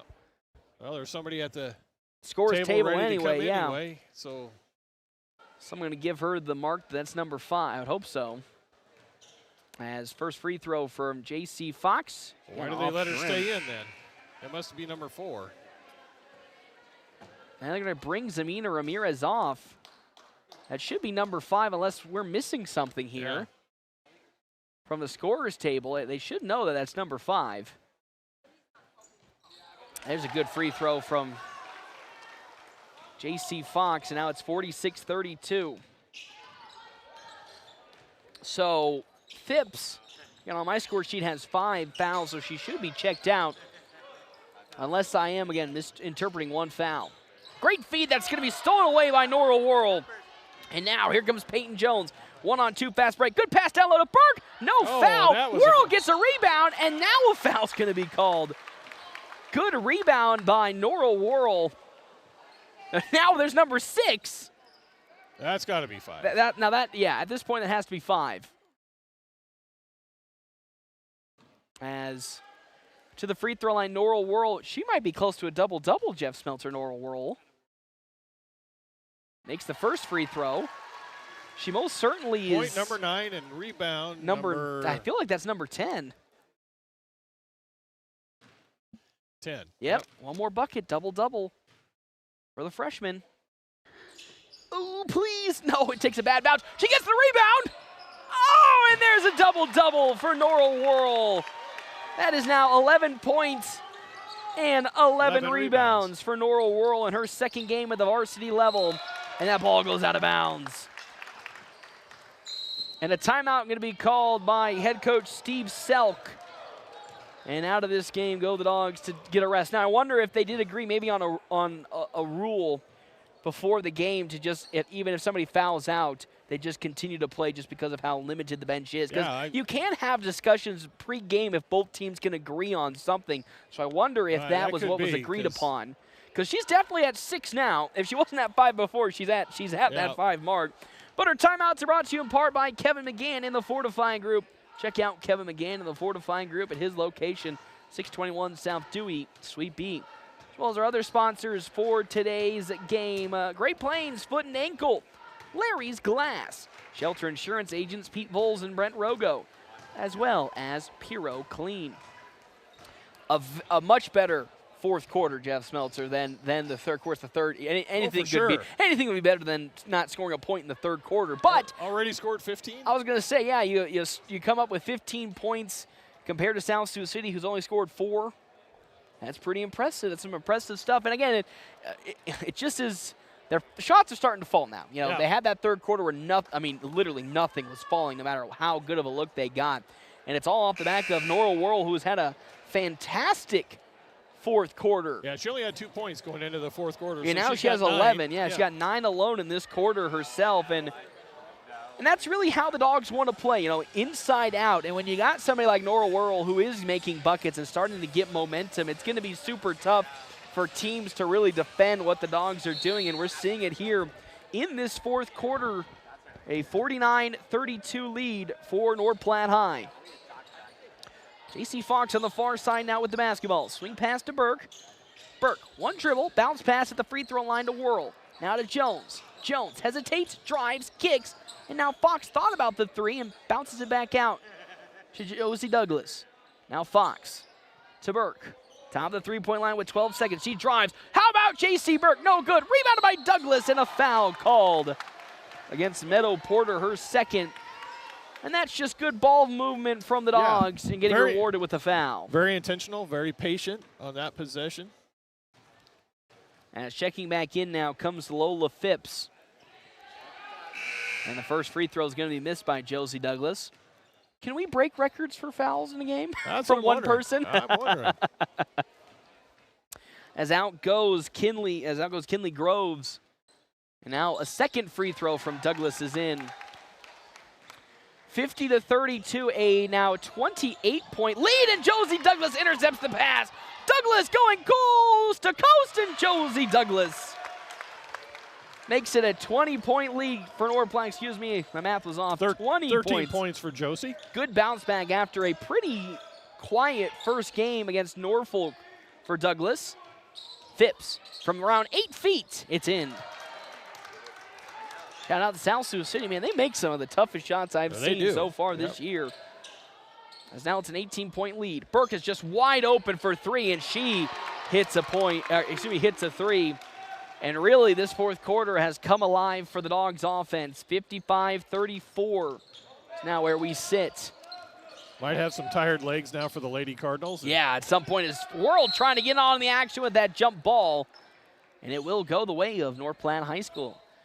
I believe, honestly, both teams on some dead legs after a back-to-back. Sure, yeah. To really open the year. Talking about a difficult thing you got to do. Tough game, and you turn around not even 24 hours later and play another tough game. Not even 12 hours later, Jeff Smeltzer, as Douglas gets the ball into J.C. Burke. At still full court press for South Sioux City.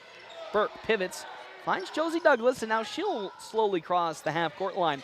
Now a minute 50 left to go here in game number 2. North Platte High School leading on our State Farm agent Bobby Hull scoreboard. Great feed from Nora Worrell to Jones to Douglas for 3. Please! Oh, would have been such a great exclamation point on that possession. Good ball movement.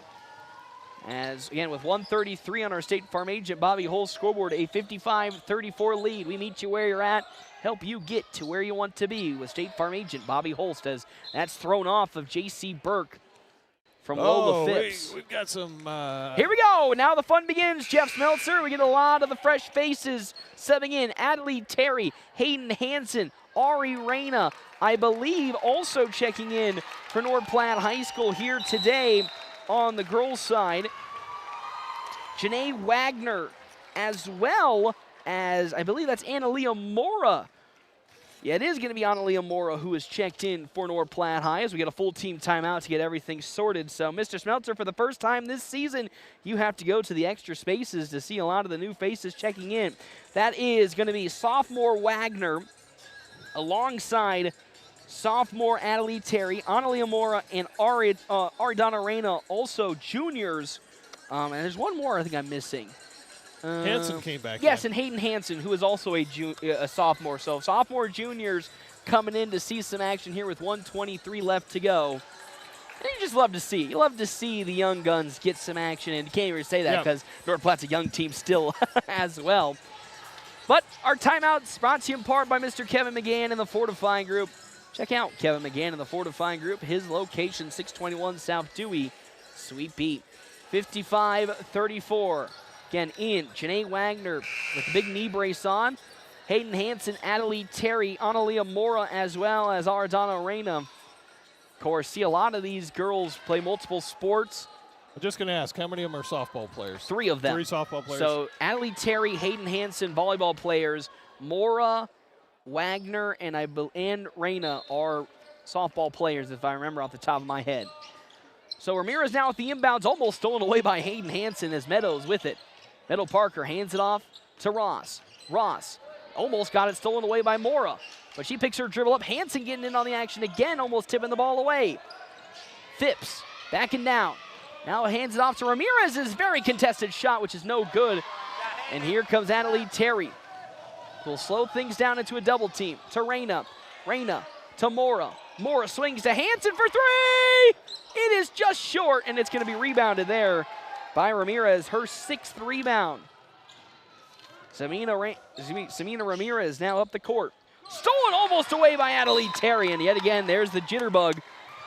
Getting in on the pass, tipping it away.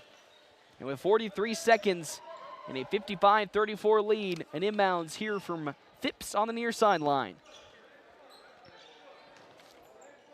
Meadow Porter, they try to get it down low, and they do to Groves, but she misses the shot, and it's off the fingertips of Analia Mora. And with 36 seconds and inbounds for South Sioux City. Phipps surveying to Braylee Groves, who steps back. Now dishes to a wide open Ross 3, who has way off the mark, and rebounded by Mora. Tries to keep that ball alive, does so, but didn't reestablish herself inbounds, and that's a turnover for North Platte. And another inbound this time for Lola Phipps. Once again on the baseline. Phipps surveying, looking around. All the way out it goes to Ross. 26 seconds, tipped away by Hayden Hansen. Ball's in the open court. Janae Wagner picks it up. Here comes Adelie Terry. Terry going coast to coast and swatted away from Hayden Hansen by Phipps. As Hansen now trying to get it open. They find Hansen in the corner for 3. Short, no good. And it's rebounded strongly by Meadow Porter. Up the court it goes. Terry tries to intercept it. Ross is going to let it go out of bounds. Yep. And that's off of Ross. It was 7.6 seconds left to go on our State Farm agent Bobby Holt scoreboard.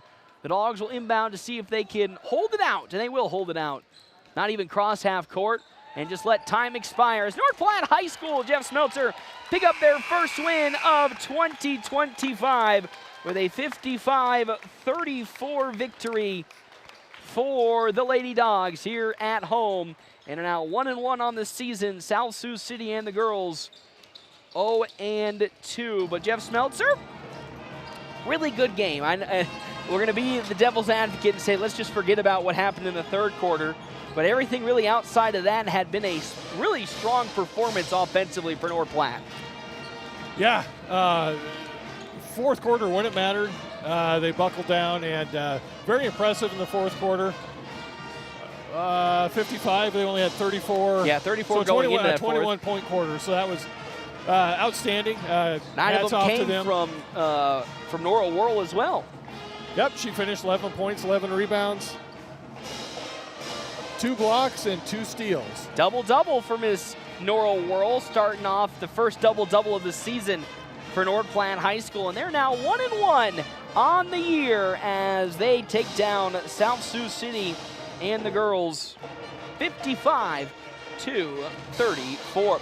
Step aside, take a break. When we come back, it is our Quick Stop post-game show as we get you guys set up for not only the boys match to follow, but talk some more girls and what we love to see today. We're going to come back to the Doghouse, FM 98.1, AM 1410. You ever feel like there's no time for cooking dinner? On the go, all the time. Dave's Place can cover your hunger wherever you want to eat. Stop into Dave's for lunch and dinner at 502 East Francis. Order carryout and take it on the go or DoorDash it straight to your couch. You can enjoy Dave's anywhere. And what goes great with pizza? Wings. Plus the big game on to watch with your friends. Let Dave's Place do dinner for you. 502 East Francis in North Platte. Mom, I'm hungry. I know where to go. Whoop, whoop. Today is the day. After countless hours of research, cutting back expenses, and 9 months of anxiously waiting for her, today is the day you finally bring home your new car. It's also the day to protect her with an auto policy from Shelter Insurance. Our policies are competitively priced and include new car replacement coverage if anything were to happen to your new baby. Ask me, Shelter Agent Brent Rogo, how to protect what you have waited for. Find me at 405 East C Street in North Platte. When the leaves start falling and the temps start dropping, do your windows keep the cold out or let it in? From foggy panes and drafts to cracked or outdated glass, Larry's Glass can help you cozy up your home before winter hits. Repairs, replacements, even custom storm windows. Call Larry's Glass in North Platte today and stay warm, safe, and energy smart all season long. Larry's Glass, 211 West 5th, where quality meets clarity. Experience the beauty of downtown North Platte and enjoy lunch or dinner at the Cedar Room. The Cedar Room is an unparalleled restaurant experience with this unique atmosphere where modern meets rustic. Enjoy a handcrafted cocktail made with the freshest ingredients by a master mixologist while dining from their delicious American fusion cuisine menu. Make a reservation by calling 308-532-4825 or reserve online at thecedarroomne.com. The Cedar Room, 505 North Dewey in beautiful downtown North Platte. Hands of Heartland has offered support and services for those with developmental disabilities in Nebraska since 1998 and is now bringing those services to the North Platte area. Residential services, respite services, community services, and even day services. Hands of Heartland offers a full array of services from 24-hour supports to just a few hours per week. Learn more today online at handsofheartland.com. That's handsofheartland.com. Hands of Heartland, providing creative opportunities to live and grow. Craving bold flavors and authentic Chinese cuisine? Look no further than Szechuan Famous Foods. From spicy Szechuan classics to mouth-watering dumplings, fresh sushi, their dishes are crafted with the freshest ingredients and traditional recipes. Whether you're dining in or taking out, every bite is a taste of China. Visit Szechuan Famous Foods today, where flavor is always first. Located at 320 Rodeo Road or order online at SzechuanFamous.com for carryout or delivery. Your taste buds will thank you. It's the Quick Stop post-game wrap-up. Quick Stop never closes, with 24 locations open 24 hours a day. Welcome back here to the Doghouse, FM 98.1, AM 1410. Hey, shout out, North Platte High boys have two guys that can dunk this year, Logan Hayes and Jonathan Reinke. So Coach was lying to us yesterday. He said nobody could dunk. No, and Johnny was just at the house last week, and he said he couldn't dunk. And then I've seen him every pregame warm-up do it since then. Yeah, he dunked. So we are just getting lied about left, right, and center. But let's not lie, Mr. Jeff Smeltzer. North Platte High School picks up the victory on the girls' side over South Sioux City, 55-34. A really, really strong performance. Yes, I get it. The third quarter was probably the worst quarter that I think this program has ever had, not scoring a single bucket. But outside of that, well, I don't know how you can do any worse than that. That's true. You can't even get negative points unless a point gets deducted. Then maybe you can go negative. But 21 points in the fourth quarter. Through the first two quarters, they looked really good with their passing and the flow of the offense. You got to say, through two games so far, you're really, really happy and really positive of how this team and this program is doing, especially with how young they are as a group. Collectively. Yeah, they had to find their way. A lot of first-time starters there. Yes. I think they're figuring it out. Much better performance today than it was yesterday. So that's so true. Now I got to kick Jeff Smeltzer out real quick here so we can get some things done as Head coach Tyson Hammond joins me here today for our La Casa del Rio's post-game coaches interview. Coach, good to see you. First off, congratulations for your first victory of 2025 and 2026, a pretty strong 55-34 victory. We'll get to that third quarter and have a discussion, but really another good show in terms of the offensive process that we talked about yesterday into this game. The first, second, and fourth quarter, man, it looked like you guys were just free-flowing offensively in a really, really good way. Yeah, I thought actually, even in the third quarter, I thought we were actually doing exactly what we wanted to do. We just didn't make it was a little bit physical underneath, and we just didn't finish the ball in the hoop around the rim. And, we took a couple timeouts, and that's what we talked about. Same going into the fourth. And then as soon as we put one in, we were good again. It's just I think we got a little bit – we weren't getting some calls we thought we should get, and we weren't quite finishing, and I think we were just a little bit down on it. We needed to see one go in. But, and they really did. It flowed after that 21 in the fourth. Like I said, we have the capability of doing a lot of things. We're just so young right now. We're learning so much every time we play. Every game is different. This game was very different from yesterday's game. And that's part of what we have to learn, and we have to learn how to make adjustments. It's one thing, for us in a timeout or a quarter or a halftime to talk about adjustments. It's another thing to then actually do it when we play, and that's part of what we're learning. We're such a young group with so many new people right now that as the year goes, we're going to get better at that stuff. And we need the opportunities, because the only way you learn is to get into games. In practice, you can set up those situations, but you can talk about it. Yeah, you can't really. In games, you got to play, and that's learning how to adjust and play on the fly is a big part of that. I think the good thing is, we've seen some of those little, bumps in the road, but it kind of feels like you don't really see that youth and experience, too much until you really have to dive into the weeds to see it.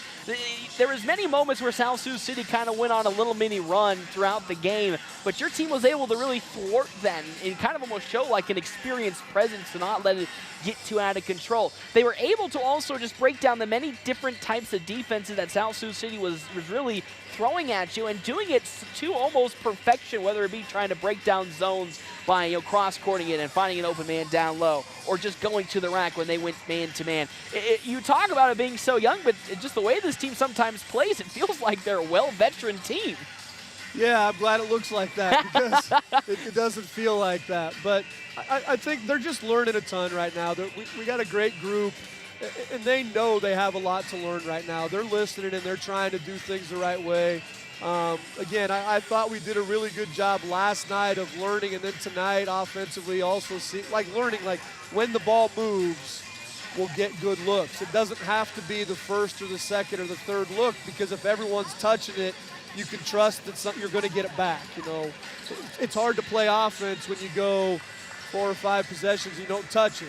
We don't like to play that way. We want everyone touching the ball and being a part of what we do, and it gives you confidence that when it does come back, you'll have a chance to make a good play. How happy are you to have seen so many different looks already through 2 games? Because, as you said, this game was so much different to yesterday's game. It forced you to really start to think and really start, as you say, learn quickly on the fly. So how happy are you to see in these 2 different games so many different challenges, and really your team maybe not coming with a victory yesterday, but showing some real good promise that they are learning quickly, or at least being able to adapt on the fly quicker than maybe you were expecting this early on?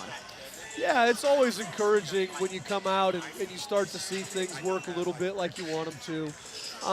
And we're going to see so many other looks throughout the year. Yeah. But the good thing about these 2 games being so different is it's not hard in practice this week to have the things we want to talk about, because you have a group of things from yesterday that you're going to have to talk about, and you have a group of things from today that you're going to talk about, and then you also have the groups you're going to see next weekend with Alliance and Hastings. Yeah. And we have to be ready for what they do, but chances are whatever they're doing is probably going to be at least somewhat similar to one of these 2 days. So making sure we're ready to handle that well is a big part of it. All right, Coach, before I let you go, as you said, Alliance and Hastings next week going to be probably just as different as they were here for these 2 games. Really take me through what are some of the things you want to work on this next week worth of practice so you guys are ready for that Friday, Saturday game. Yeah, we got plenty of – defensively, we got to do a better job within our rotations of of being a little bit more sure of what we're doing. A lot of times we're still unsure and we're a step or two slow getting to where we want to be, but it's early in the year, figuring stuff out, and just continue to grow. If we're not getting better this week, then we're not doing things the right way. So we have to make sure we work on the things that we do. Early in the year, all year, it's more about what you do than the other team. You got to be ready for what another team's going to do, but mostly you have to be ready to take care of yourself. So we're going to keep working on those things and just keep trying to get better every single day. Coach, as always, thank you so much for stopping on by. We'll Thanks, see guys. you next week when you take on Alliance. Head coach Tyson Hammond stops by. Us here on our, of course, La Casa del Rio's coach's interview as I hit one of the buttons trying to put the microphone down, of course. La Casa del Rio's, they are open right now, so go on out there to La Casa del Rio's and get yourself some mold gravy and taste the rich Mexican flavors that makes La Casa del Rio's so legendary. Casa del Rio's located 1911 East 4th, open Tuesday through Saturday, 11 to 8. La Casa del Rio's, where tradition meets flavor. We'll see you guys here in just a couple of minutes for the start of the boys' game between North Platte High School in South Sioux City and the Cardinals. On FM 98.1, AM 1410, and video live streaming on our Cedar Room live stream at NorthPlattePost.com.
The following is an Eagle Media Sports presentation.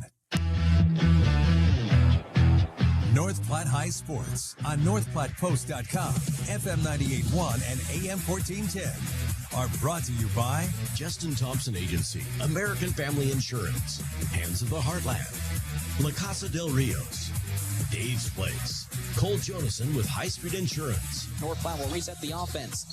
Eli Broman steps back for three in the corner again. That is 3 threes for Eli Broman today. 9 points, and a timeout going to be called by Alliance. Al's Lock and Save, State Farm Agent Bobby Holtz, Bill Summers Ford Honda Nissan, Great Plains Foot and Ankle, The Fortify Group, Larry's Glass, Shelter Insurance Agents Pete Bolts and Brett Rogo, Puro Clean. Now to Gans. Gans. Oh, that's going to be stolen by Kaminsky. Kaminsky up the court now with it. Having Kaminsky Euroing up for the layup. Oh, with a left-hand scoop. Great Plains Health. Great Plains Health Sports and Therapy. Jay Engel with Farm Bureau Financial Services. Runza. Double Dips. Merrick's Ranch House. Mid-Plains Community College. Szechuan Famous Food and Sushi Bar. The Cedar Room. Here's the voice of the Dogs, Paxton Gordon. Welcome back here to the Doghouse, FM 98.1, AM 1410, and of course, streaming on our Cedar Room live stream at NorthPlatte.com. Paxton Gordon here alongside Jeff Smeltzer. Mr. Smeltzer, it is time to talk about the boys because they are up to battle as the 0-1 South Sioux City Cardinals take on the 0-1 North Platte High School Bulldogs as they fell to Norfolk yesterday, 67-41. The unfortunate name of the game for North Platte High was turnovers, and you sprinkle in a little more turnovers into that ball game, unfortunately, and that's really what got away from North Platte. Because other than that, I really thought that game could have been closer, but you can't justify turning the ball over that much and then also not shooting well enough. 22 turnovers, 29% shooting. Yeah. Not a good combination. No, it is not. And it wasn't a good combination either for South Sioux City as they fell to Scottsbluff 80-59. That game is a little deceptive because at one point it was only an 8-point lead for the Bearcats before they turned up to be who they were, and that being a good Scottsbluff team, and blew out South Sioux City in the end. Halfway through the third quarter is just an 8-point lead. And then, Scottsbluff did Scottsbluff things and pulled away in the fourth quarter. Polar opposite of what we saw last night. You're going to see a small, speedy, fast, three-point shooting team from South Sioux compared to the big physical Norfolk Panther and this team. maybe will be a better matchup for, it's innately a better matchup for North Platte just because of how they are, I hate to say size limited, but sometimes aren't the strongest or the tallest team. So teams like these that are kind of more suited for, small ball, fast-paced offense, I think this will suit North Platte much better than yesterday's game against Norfolk. Yeah, I look for the Dogs to pound it inside, maybe have some run-out fast breaks. They did that last year against South Sioux. To great effect, Jared really. Smeltzer took off, and Easton Jones found him on about 4 different layups. And that really is the nature of this team. They do also love to run it up and down the court, so I do believe that'll be a big key thing. It's just going to be, can they just not turn the ball over? Yeah, I would think we should dominate the boards on both ends. But got to get after South Sioux, especially number 3, Hausman. He will shoot from anywhere, and he's a good shooter. Ahmed Mohammed is good inside. They have some names. It's not, again, you may look at yesterday and see how they just got absolutely decimated by Scottsbluff, but again, just like with every basketball game, you cannot overlook your opponent. And you got guys like Jamison Hausman, who is a good shooter. Ahmed Mohammed, who is somebody that can abuse you down low in the paint. And while I feel like North Platte might have the better overall team and players, there's some games where you just can't really let loose or you will get punished early on. And again, this just like with college basketball, you just cannot overlook your opponent or overthink about your opponent because they can come and punch you in the mouth. And they were prone to turnovers against Scottsbluff. I watched that game this morning. Oh, good. So 2 teams that can turn the ball over. So, their guards, same thing that hurts the Bulldogs, those turnovers between the top of the key and the half-court line. That plagued the Cardinals yesterday. But they also will backdoor you. If you overplay, they will go backdoor. And I think for North Platte, the problem wasn't those back. I don't really think they overextended too much. I thought defensively they were actually pretty good. They just got abused and bullied pretty often and early from the likes of Jarecki or Placencia. And got Jake Kincaid in foul trouble early. And and he was a horse. Placencia was a big, strong kid that I don't know if anybody really knew about. He was on the roster last year. I had to go back and look. Just didn't play. I don't remember him playing last year. No, he just didn't really play much. So, again, still the Dogs have some issues when it comes to their overall height and physicality, because Jake Kincaid is really their only bruiser. They don't. Again, Jonathan Reinke is getting there. He's more tall, skinny type of Carter Kelly style that will, kind of finesse you around instead of really bully you down low. So, be interesting to see how they evolve from yesterday into today. It is time, though, for our Double Dips Ice Creamery starting lineup. Double Dips Ice Creamery in the historic Canteen District in North Platte offers 24+ different flavors of hand-dipped ice cream served in a variety of ways. Go see Lori. I'm probably going to go see Lori after this game at Double Dips. Starting for the side of South Sioux City and the Cardinals, we talked about him, Jamison Hausman, the 5'7" sophomore, getting the start for the side of South Sioux City and the Cardinals. Ahmed Muhammad, the 6'2" junior, starting alongside John Tramp, the 5'7" senior. Akram Ibrahim, the 6-foot-tall junior, gets the start alongside Nabil Yusuf, who also gets the start for South Sioux City and the Cardinals. For North Platte High School, it's the same lineup we saw a day ago. Logan Hayes at 6'2", the junior, gets the start, showing his dunking ability during pregame warm-ups, which again was funny because we were told by head coach Jimmy Pack that he can't dunk, and here we are, another dunker into the program. Jake Kincaid also gets the start, the 6'3" junior, alongside Sam Ewing, the 6'2" senior. Jarrett Smeltzer, the point guard, 5'8" junior, and then Jonathan Rinke, the 6'4" junior, also getting the start here today for the side of North Platte High School. So, again, really the main topic for today for North Platte High School is can they just limit their turnovers? Because when they do limit it, honestly, they look really good. It's just that they were so prone to it yesterday in the open court. It really inhibited them from showing a good performance against Norfolk yesterday. And Coach said, they weren't bad shots that they were taking. They were good shots. They just didn't go in. Yes, sir, is taking the jump. Logan Hayes against Ahmed Muhammad, again, the 6'2" junior, as Muhammad's going to win that. And then Reinke tried to tip it away, and it's picked up on the side of South Sioux City and the Cardinals, and they get started here with Hausman. Hausman on the perimeter, now looking for a screen from Ibrahim. Passes it on over to Muhammad. Guarded by Reinke. Muhammad into the lane. Stolen away, though, by Sam Ewing. Ewing slows down, and North Platte resets the offense. Good defensive start for the Bulldogs, forcing a turnover. Smeltzer to Ewing. Cross-court over to Logan Hayes. Drives baseline now on Tramp, and back out we go to reset the offense. Kincaid penetrates into the lane. Up from 6, no good. Rebounded by Smeltzer, who throws it off of a foot out of bounds off of John Tramp. Good awareness from the young Smeltzer to throw it off of a Cardinal, and it bounces out of bounds for a Dog inbound. Reinke surveying. Bounce pass to Hayes. Easy bucket, no. He gets the miss. Up for a second attempt.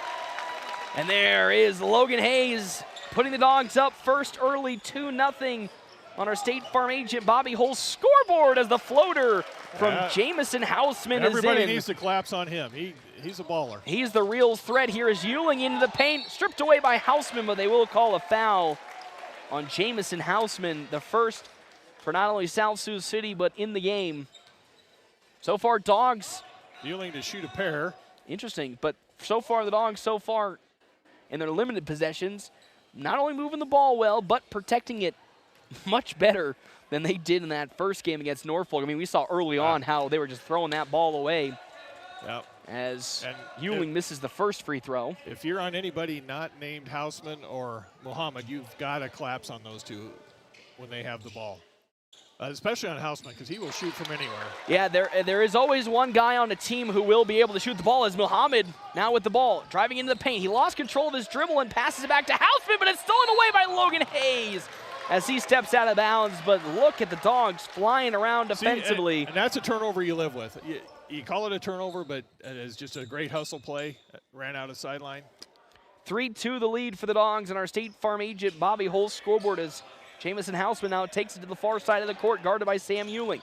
He thought about driving on Euling, picks his dribble up. Euling gets his hand on the ball, and they call it jump ball.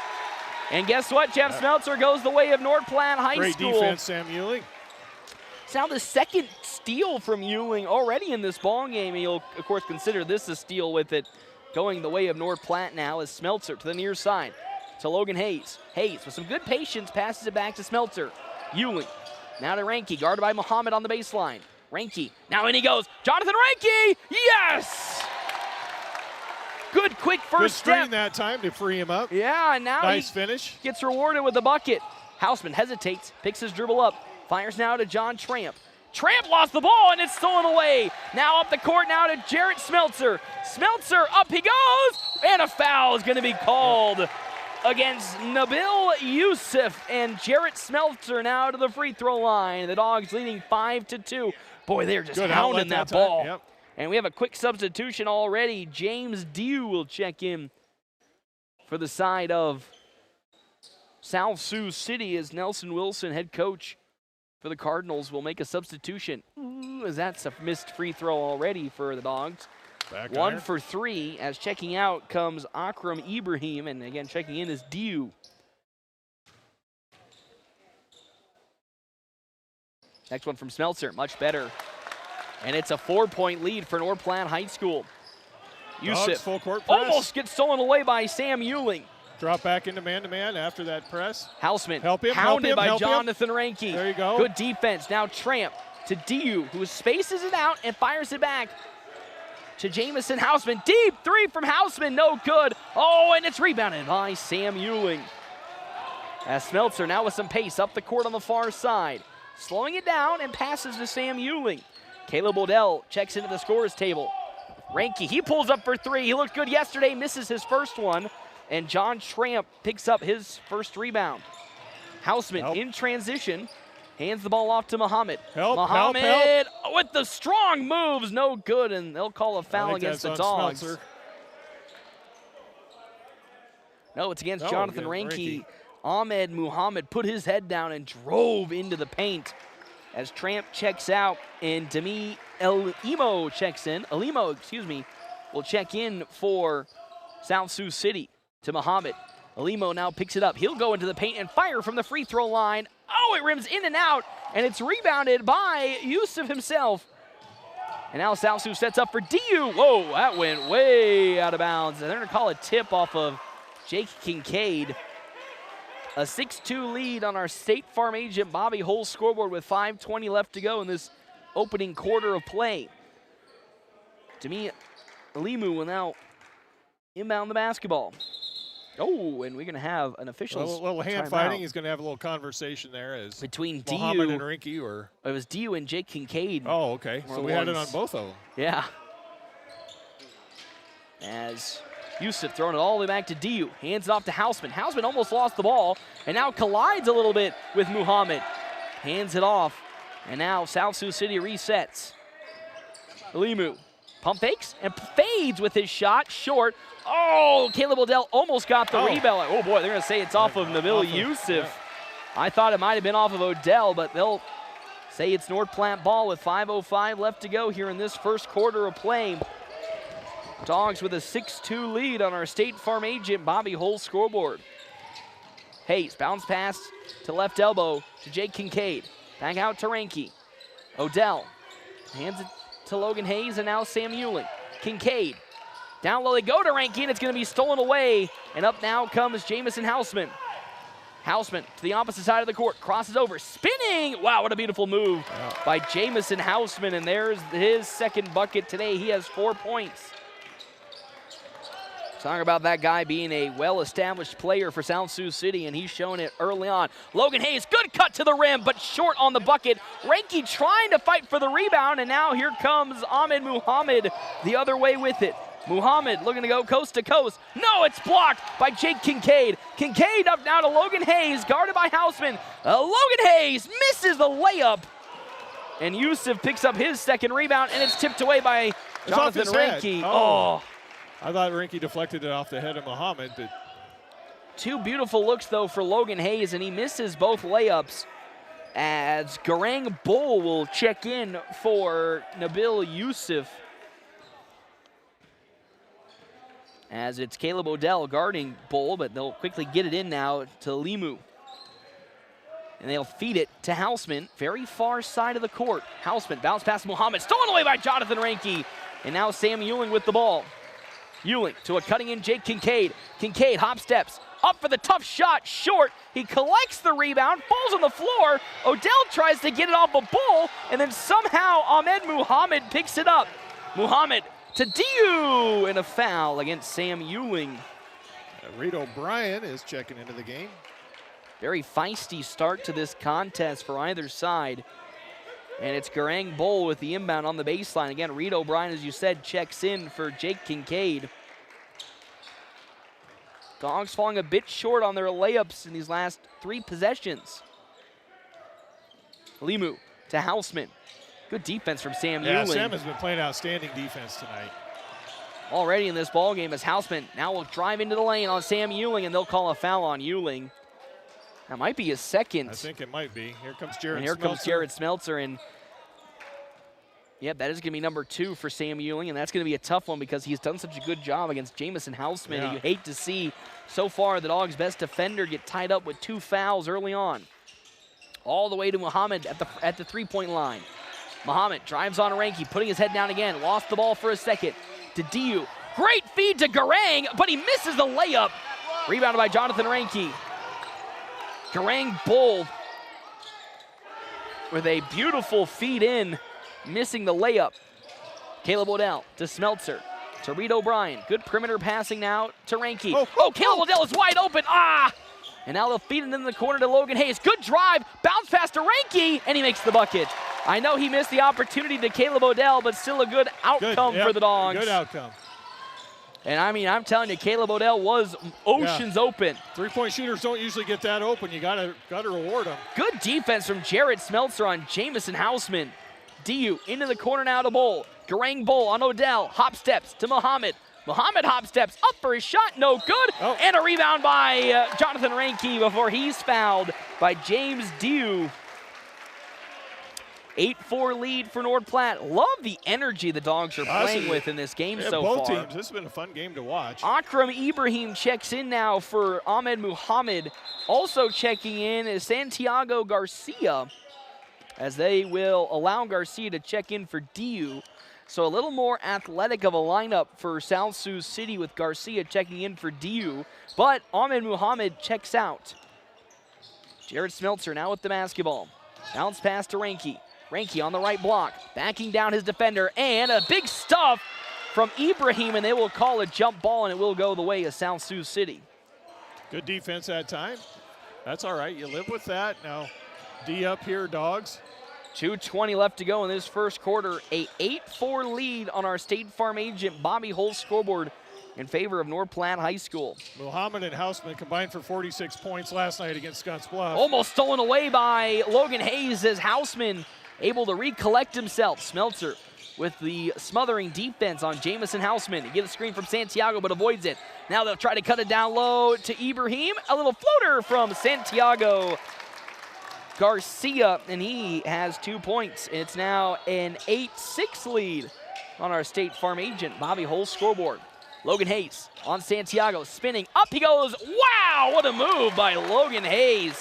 Spinning, going underneath. Makes the difficult ones. I know, it's so funny how he does that. Yeah. As now Hausman getting a screen, legal floating screen. one, I was going to say, an illegal screen on Yeah. Jarrett Smeltzer as Hausman driving into Garcia. the paint. And that's now the first foul for Santiago Garcia. And checking right back in comes Ahmed Muhammad, and also checking in Harper Whitney. So out of the game goes Akram Ibrahim, and Ahmed Muhammad immediately checks back in after like a minute or two of rest. Smeltzer up the court with the ball. Off-ball screen set for Whitney. Whitney collects. Whitney picking his dribble up back to Smeltzer. Smeltzer to Reinke. Odell open. He might fire that. He will fire that three. Yes! And Caleb Odell with a 3. It looks good, and now it's 13-6. Don't miss him if he's that open. They hand the ball off, and driving in comes Bull. Good defense from Caleb Odell. Houseman is open. Looked Thought like about another the moving 3. screen. Yep. And down low they go to Muhammad. Reed O'Brien tried his best, but that's a mismatch. Ahmed Muhammad on, unfortunately, Reed O'Brien. And that is, with this specific lineup that's on the court, the problem. That is a very lengthy, tall lineup for South Sioux City. As Whitney into the corner now to O'Brien. Thought about the 3, now drives baseline. Whoa, Reed O'Brien blocked at the front of attack by Demi Elmo, and now Muhammad the other way with it.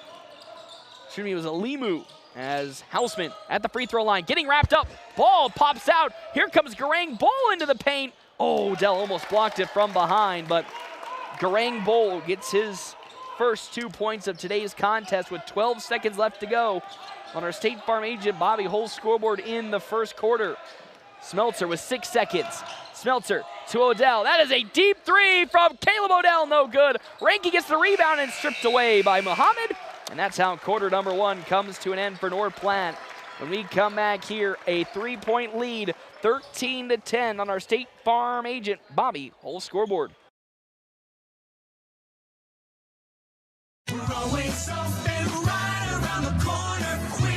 Save money at the pump at Quick Stop with the Dino Pay app. Dino Pay offers contactless payment using your preferred debit or credit card. The savings add up with 12 cents per gallon and even more on Tuesdays and Thursdays with rollbacks for savings of 15 cents per gallon. Huge savings to Sinclair Dino Pay, saving you at the pump. Don't forget Frazzle Gourmet Slushes and for real shakes and smoothies. Gourmet coffee at everyday low prices on your favorite beers. Your family depends on you. That's why you work hard to make sure they have everything they need. With life insurance from American Family Life Insurance Company, you'll feel good knowing you've taken steps to protect what matters most. Now's the time to plan ahead. Let's talk about protecting your loved one's financial future and finding peace of mind you and your loved ones deserve. For details, contact Justin, 534-2400, or stop by 501 South Dewey Street, just south of Little Caesars Pizza on the corner of E and Dewey. American Family Insurance. The Bulldogs play here on FM 98.1 and 1410 AM KOOQ. Merrick's Ranch House. Lunch specials Tuesday through Saturday with 2 sides, just $10. See them on Facebook. Dine in, order online, use DoorDash, or just call for carryout. Merrick's. North Platte Post Sports. Welcome back here to the Doghouse, FM 98.1, AM 14. Jeff Smeltzer, myself, Paxton Gordon here. Quarter number 2 just about to get started on our State Farm agent Bobby Hull scoreboard. A 13-10 lead for the Dogs over South Sioux City. Timeouts are brought to you in part by Kevin McGann and the Fortifying Group. Check out Kevin McGann and the Fortifying Group at his location, 621 South Dewey, Suite B. Muhammad looking to go coast to coast, lost the basketball, and then Jared Smeltzer tips it out of bounds. Also, thank you to our other Sports Zone sponsors for today's game. Of course, Justin Thompson Agency with American Family Insurance, as well as the Fortifying Group, Larry's Glass, Puro Clean, and Great Plains Health.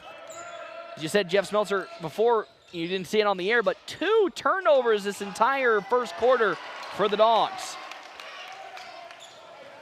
Oh, we just about jinxed him on that one. I was going to say, only 2 in the first quarter, much better than it was yesterday. I don't know what you remember what the first quarter turnovers were for North Platte. Another quick 3 for Odell. It's short, fought for, on the floor, and it's going to be almost rebounded by Logan Hayes, but he stepped out of bounds. But only 2 in the first quarter, I think, is good for North Platte, Jeff Smeltzer. Yeah, when you had 22 yesterday, even if you divided those evenly, that's over 5 a quarter. So only 2 compared to yesterday. A good start, but only lead by 3 as Miss Janelle Ewing comes on in and gives us a beautiful Saves Snickers. the day. I know. Yep. She's a rock star. We missed her yesterday. Oh, what a crossover, and almost stolen away from Houseman as Muhammad into a double team. Where is the double dribble? But I don't know if it was just me, but he hop-stepped and then moved. As up the court they go to Jonathan Ranke. He gets the ball stopped and now keeps that possession alive. Ranke in some trouble, looking for help.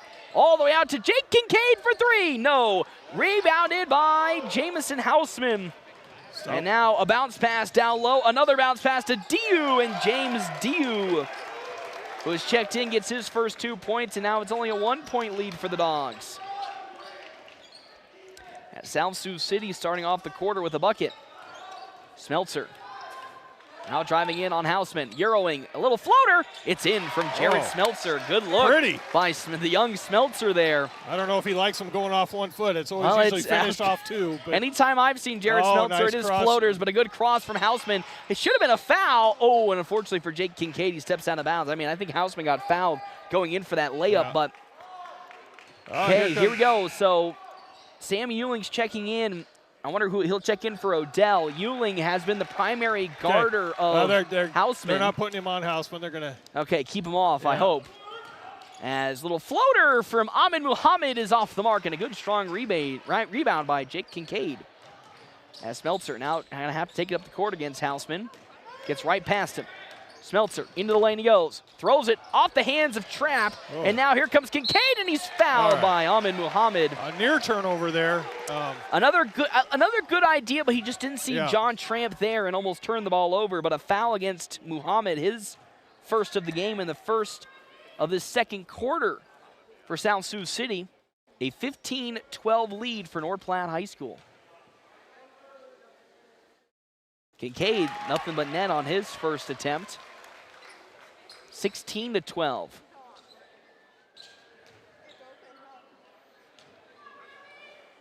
As Jake Kincaid, deep breath. Here comes the second. Ooh, short. Can he get the rebound? No. Diu gets it. And now Logan Hayes almost tips it from behind. Muhammad Euroing on Sam Euling. Up he goes, and too easy for the lengthy Ahmed Muhammad, who now has 4 points for him. A 2-point lead for the Dogs. Ranke, top of the three-point line. Now floats it down low to Jake Kincaid. Bad pass, but Smeltzer picks it up. He fades again, but is short. Ranke tries to get the rebound, and it's off of James Diu. Couple of close possessions there that almost fell for a bucket, but the Dogs will have an inbounds on the baseline as Santiago Garcia, I think, is going to check in for James Diu. Yep, Diu checks out with 5:23 left to go on our State Farm agent Bobby Hull's scoreboard. Ranke looked at Logan Hayes, but now throws it all the way back to Jared Smeltzer. Smeltzer to Kincaid on the perimeter. Pivots, finds Ranke. Thought about the three, but now Ranke gets a screen from Kincaid. Oh, he had a little bit of an opening to Smeltzer. Now hands it off to Smeltzer. Smeltzer, Kincaid, but no, it's stolen away by Ahmed Muhammad. Muhammad, an advantageous 3-on-1 break. Muhammad going coast to coast. He's short on the layup, and it's somehow saved by the Dogs. And up the court now comes Jake Kincaid with it. Lost his handling for a second, and now crosses it over to Euling. Down low, they try to go to Logan Hayes. He collects it. Hayes is no good. Ranke gets the rebound, and a foul is called down low. A little hectic possession from the Dogs, but they will at least go to the free throw line to shoot two with Jonathan Ranke. I believe that foul was on. Yep, Ahmed Muhammad, his second with 4:49 left to go in this second quarter. As Ranke, that's a good free throw. 17-14, so checking 5 points for Ranke? Yeah, checking in now comes Garang Bol as well as Nabil Youssef. And for the first time today, Muas Hassan also checking in. I believe also checking in Alimu. Got the L's all mixed up as Ranke 2 for 2. Oh, that ball's in the open court. Reed O'Brien with a steal. O'Brien, he's thinking about it, lays it up and in from Reed O'Brien. Good steal by O'Brien. It's 20-14, and now the Dogs on a full court trap, stolen away by Jake Kincaid. O'Brien picking his dribble up, pivots back to Jonathan Ranke at the logo, and North Platte sets up again. Hayes to Euling. Euling guarded by Bowl to O'Brien. O'Brien needing some help, needing a lot of help. Bounce passes to Jake Kincaid. Kincaid with 17 seconds. Lost his handling and re-picks it back up. Driving in on Alimu. In the corner, Sam Euling trapped. Oh, he's in some trouble. Bounce pass to Kincaid with 6 seconds. He fires up a contested three! Wow, Jake Kincaid. Nice shot, big fella. The largest lead today. It's a 9-point lead for North Platte. A timeout called by head coach Nelson Wilson. And North Platte leading by 9, 23-14. It's been a little chaotic, but the buckets are at least falling for the Dogs. They are, yep. Sharing the basketball, and again, taking care of the basketball. As head coach Nelson not happy with Demi Alimu and his team as they are trailing 23-14 now. Dogs, man, I think have taken a good step in this game. I mean, it's pretty obvious they're leading 23-14, but have yet to commit really a costly turnover. I think they're still only at 2 after halftime. Well, that's 3 now, sorry. But 1, that's only 1 so far in the second quarter. Because I think at halftime they were up almost 10. They were way over 10 at that point. But with 3:54 left to go on our State Farm agent Bobby Hull's scoreboard to lead 23-14, only have 3 turnovers. A real good step in the right direction for North Platte High School on the boys' side here in this game. Now the question is, can they continue? Because the problem has been they've looked good through spurts, but they haven't been able to continue it through the rest of the game. Remember your focus, limit the touches by number 3 and number 4. As Houseman has checked back in. Muhammad is also checked back in. Ahmed Muhammad does have 2 fouls on him right now. North Platte, Sam Euling has 2. And now the question is, will they throw Euling on Houseman? So far they haven't, and it's looking like they're going to put Euling back on Houseman. Limu now with the ball at the top of the three-point line. To Muhammad, guarded by Ranky. Muhammad into a triple team. Wow, what a good shot for Ahmed Muhammad. I mean, rattle home. Yeah, you couldn't really ask for anything better. There were 3 North Platte defenders all blanketing Muhammad, and he gets the bucket. It's 23-16 now. Screen. Hayes hesitating, now switched on to by Muhammad. Hands it off to Euling, guarded by Houseman. To Ranky. Now on the much smaller Houseman. He drives in on Jamison Houseman, putting his head down. Jonathan Ranky. There's the mismatch, and he took good advantage of that. I'm glad he did that. He saw the advantage there. And now it's Houseman. Transition 3, no good. Rebounded by Muhammad, though. Ahmed Muhammad fades with his shot. No good, but Jake Kincaid collects the rebound. And now Logan Hayes with some tempo the other way, guarded by Bull. Crosses over Garang Bull, but Garang Bull tips it away, and a foul called. Now will that go against Garang Bull? That might be the first, and it is for Garang Bull. 3rd team foul, so 2 more, they'll be in the bonus. North Platte has yet really to foul a whole lot in this game. I think they've only committed 1 foul. Again, they got 2. Euling 2. Yeah, Euling has 2, but 2 fouls again with only 3 turnovers. Really, really good. They get it down low to Ranky, but it's easily stolen away by Ahmed Muhammad. And now the other way with it comes Jamison Houseman. Houseman driving in on Euling with his 2 fouls. Fades over Sam Euling. And again, Jamison Houseman with 6 points. Again, you just can't ask for better defense from Sam Euling, but a good shot from Houseman. 25-18 the lead now for the Dogs.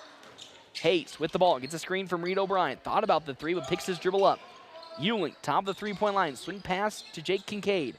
Down low they go to Reed O'Brien. O'Brien in the corner, trying to get it to Ranky. Almost stolen away by Garang Bull. And a foul was called, should have been called multiple times, but Jonathan Ranky still gets the finish. It almost costed a travel on Ranky. He got beat up so hard down low. Limu drives now in on Logan Hayes. Bull. Houseman, quick trigger 3. No, it's in and out, and Jake Kincaid gets another rebound. So far, good rebounding night for Jake Kincaid. And now a 9-point lead for North Platte. Logan Hayes spaces the defense out, and a 3 for Jonathan Ranky. He was feeling it, no, but it misses, and it's picked up by Hassan. Garang Bull to Houseman here on the left wing, guarded by Sam Euling. Good a help, double good team. help, Logan Hayes. And now Garang Bull drives in on Jake Kincaid. Bull! And a foul will be called. As into the game will come Caleb Odell as well as Brecken Corco. That is now number 8 in the rotation for North Platte. Or is it 9 if they throw Corco in there? 9. Yeah, so we're already going 9 deep in this game, and checking back in, Nabil Yusuf as Garang Bull, who has 2 points at the line. He's short on his first as Reed O'Brien and Jake Kincaid check out. So Dogs going a little small, well, actually going very small with this lineup. As Garang Bull with 1:32 left will inbound the ball. Or excuse me, fire another free throw. This time better on his second, and here comes James Diu as Diu checks in for Garang Bull. So North Platte going a little smaller with Corco and Caleb Odell out on the court right now with 1:30 left to go for halftime. 27-19 the lead for the Dogs. As Reinke, a little collision, and Corco is open, but Reinke drives in, floats one up. He's no good. He gets his own miss. Reinke bully balling his way down low. I talked about Jonathan Reinke really not having too much muscle, as you know, he's a little lanky, very but strong there. I was going to say showed off that power. As where was the travel as Yusuf gets the ball now to Houseman. Houseman, good patience, tipped away by Jonathan Reinke. He's guarded now by Nabil Yusuf, one-on-one, floater short. Logan Hayes gets the rebound. Caleb Odell for three. No, off the back iron. Ahmed Muhammad. Oh, there's a fight on the floor to get the ball, and it's picked up, and a foul against North Platte as Muhammad and Reinke both colliding, as Jonathan Reinke a little slow to get up. As that's the first. Up with the stats. I was going to say, first foul today against Logan Hayes with 45 seconds left to go. Dogs have their largest lead today at 10 points. 29-19, 45.2 seconds. Yeah, we talked about this game was going to be so much different than yesterday, and it is flying by. Houseman from the free throw line. It's in over Brecken Corco. He's just a flamethrower scorer from anywhere. Has not been a good three-point shooting day today for Houseman, but from the two, he's looking good. Corco in the corner. Now drives in on Houseman. Hands it off to Euling. Euling with 20 seconds now to Jonathan Reinke at the logo, and North Platte resets. I'd suspect they're either going to get a shot to Odell or to Reinke to drive. Yeah, just get one shot off. As Odell now cross courts. Reinke spinning. He's up. He goes! Jonathan Reinke, man, I'm telling you. Nice move. He is looking so good. With 1 second, full court heave, way off the mark. And what a half it has been for North Platte High School, leading 31-21 over South Sioux City and the Cardinals. And it is the Jonathan Reinke show. And I'm telling you, Jeff Smeltzer, he has been looking really, really good from inside the paint. I know we talked about how well he played against Ogallala, but just the way he's able to maneuver with his post moves has been so good tonight. 14 points, 6 rebounds here in the first half. We're on double watch already for Jonathan Reinke in this game, and he has been the driving force for North Platte. And honestly, you know, Ahmed Muhammad, who we talked about was going to be a problem down low, has not really done much against Reinke today. No, and they're doing a good job against Muhammad and Houseman. They're going to get some points, but they're doing a good job. And Jonathan's been going up. Muhammad's been defending him, and he's just pulling him down. Yeah. Again, I thought it was going to be Muhammad that might show a little bit more power against Jonathan Reinke, but Johnny's been putting it up to Muhammad all game today. Quick Stop halftime show, 27 locations open 24 hours a day. When we come back, we'll talk more about the first half and get you some stats on FM 98.1, AM 1410, and live streaming on our Cedar Room live stream at NorthPlattePost.com. Hands of Heartland has offered support and services for those with developmental disabilities in Nebraska since 1998 and is now bringing those services to the North Platte area. Residential services, respite services, community services, and even day services. Hands of Heartland offers a full array of services from 24-hour supports to just a few hours per week. Learn more today online at handsofheartland.com. That's handsofheartland.com. Hands of Heartland, providing creative opportunities to live and grow. After I drop the kids off, I have to run across town for a meeting, hit the gym during lunch. Jake has soccer tonight, and Emily has gymnastics? Oh, did I turn on the crock pot this morning? With a never-ending to-do list, it's easy to forget something important, like setting up a life insurance plan with Shelter Insurance. Your local Shelter agent can show you how to create a safety net for your family. Shelter Life Insurance Company, Columbia, Missouri. See me, Pete Foltz, at 501 South Jeffers for a free insurance review. This December at Bill Summers Ford Honda Nissan, they're celebrating Merry Miles Ahead with their final drive of 25. Your best chance to wrap up the year in a brand new ride. With powerful trucks to fuel-saving sedans and family-ready SUVs, it's the perfect time to upgrade with incredible year-end savings, flexible financing, and the friendly service you know and trust. They're here to help you enjoy the ride. From their family to yours, they wish you a joyful holiday season and Merry Miles Ahead in 2026. Bill Summers Ford Honda Nissan. Online at billsummers.com. Merry Christmas! You ever feel like there's no time for cooking dinner? On the go, all the time. Dave's Place can cover your hunger wherever you want to eat. Stop into Dave's for lunch and dinner at 502 East Francis. Order carryout and take it on the go or DoorDash it straight to your couch. You can enjoy Dave's anywhere. And what goes great with pizza? Wings. Plus the big game on to watch with your friends. Let Dave's Place do dinner for you. 502 East Francis in North Platte. Mom, I'm hungry. I know where to go. Whoop, whoop. Hurry up, dude. The game's about to start. Nothing beats spending the day watching the game with your buddies. Dude, I'm literally right here. Let's do this. Which is why a shelter insurance renter's policy is key to your winning game plan. It protects things your landlord's policy doesn't. Dude, where's your TV? What? Oh, no way, dude. Like that flat screen TV that just got stolen.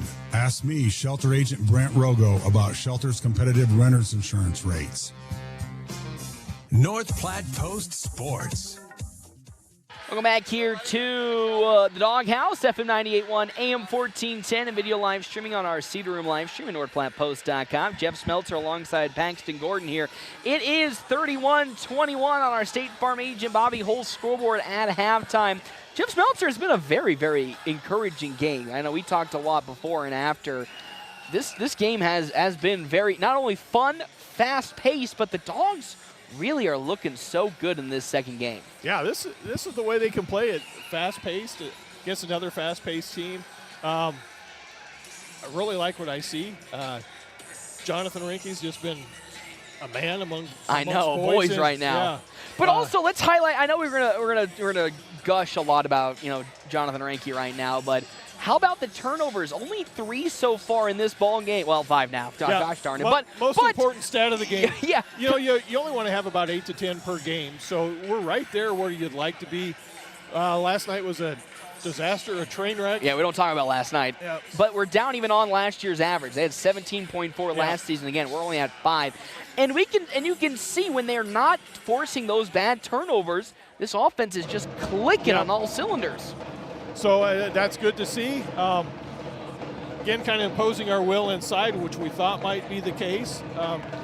But Ahmed Muhammad's a little taller than I thought he was. I think he's grown a bit. He's taller than 6'2". I think that 6'2" is deceptive. He and Rinke are either that 6'4" from Johnny's short or that 6'2" is pretty tall from Muhammad. Split the difference. They're probably both 6'3". Yeah, but really it has been. I'm just kind of shocked at how North Platte has just been able to get their way physically, because yes, we talked in our quick stop pregame show on our House Lock and Save Keys to the Game that this is not a very physical starting 5 from South Sioux City, but off the bench, James Diu is pretty big in terms of his physicals.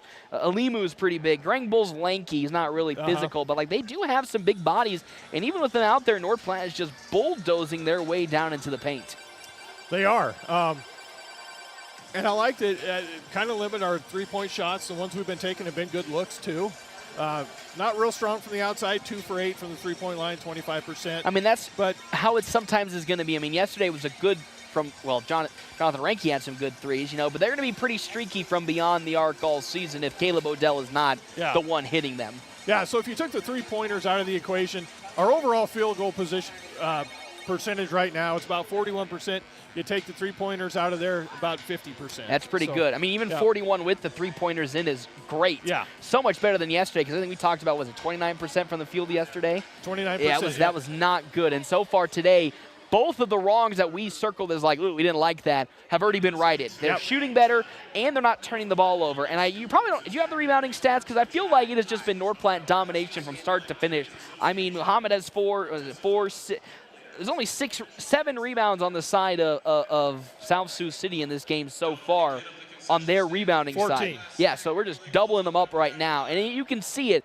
North Platte is just eating up the Cardinals on the glass, and it's giving them those second chance opportunities. But North Platte has been strong enough to not feel pressured to kick out. They're going back up strong with it, and that's drawing fouls as well. Because yesterday, when they somehow got an offensive rebound, they weren't really going back up with it. Now today, it feels like when they get those offensive rebounds, they're going up with it and are collectively drawing fouls as well.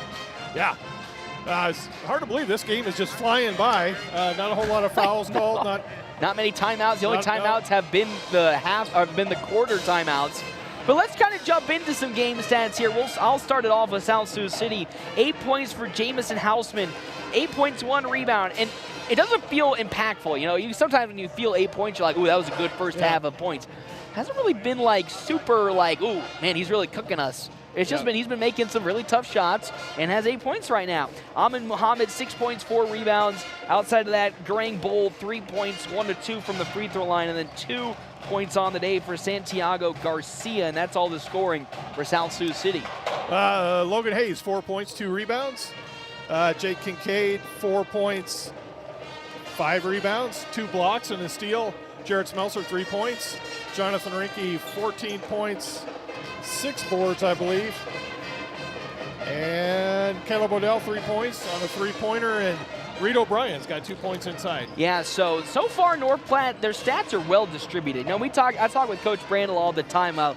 He'd prefer to have, 6 guys average 4 to 6 rebounds a game rather than one guy averaging, 10 rebounds. And it feels like that's what North Platte's doing. It's not just, Jonathan Renke, dirtying it up down low in the paint. Jake Kincaid's down there. Sam Ewing's in there. Even though Caleb Waddell is not having much statistics, he's trying to get down there to He's get a little dirty. Got his hands on some ball. They, may have been deflected out. He didn't get a rebound, but he's got his hands on them. And that's what I've loved so much about the evolution of this team. Last year, Caleb Odell was basically just a perimeter player only. Like, I don't think he's ever touched much in the paint. This year, him and Jared Smeltzer have done a much better job of not only getting in the paint offensively, but trying to collect rebounds from the guard position. Yeah, and it is such a big step from freshman ball to playing varsity. Oh, yeah, Just, you didn't have that varsity experience last year. Now they do.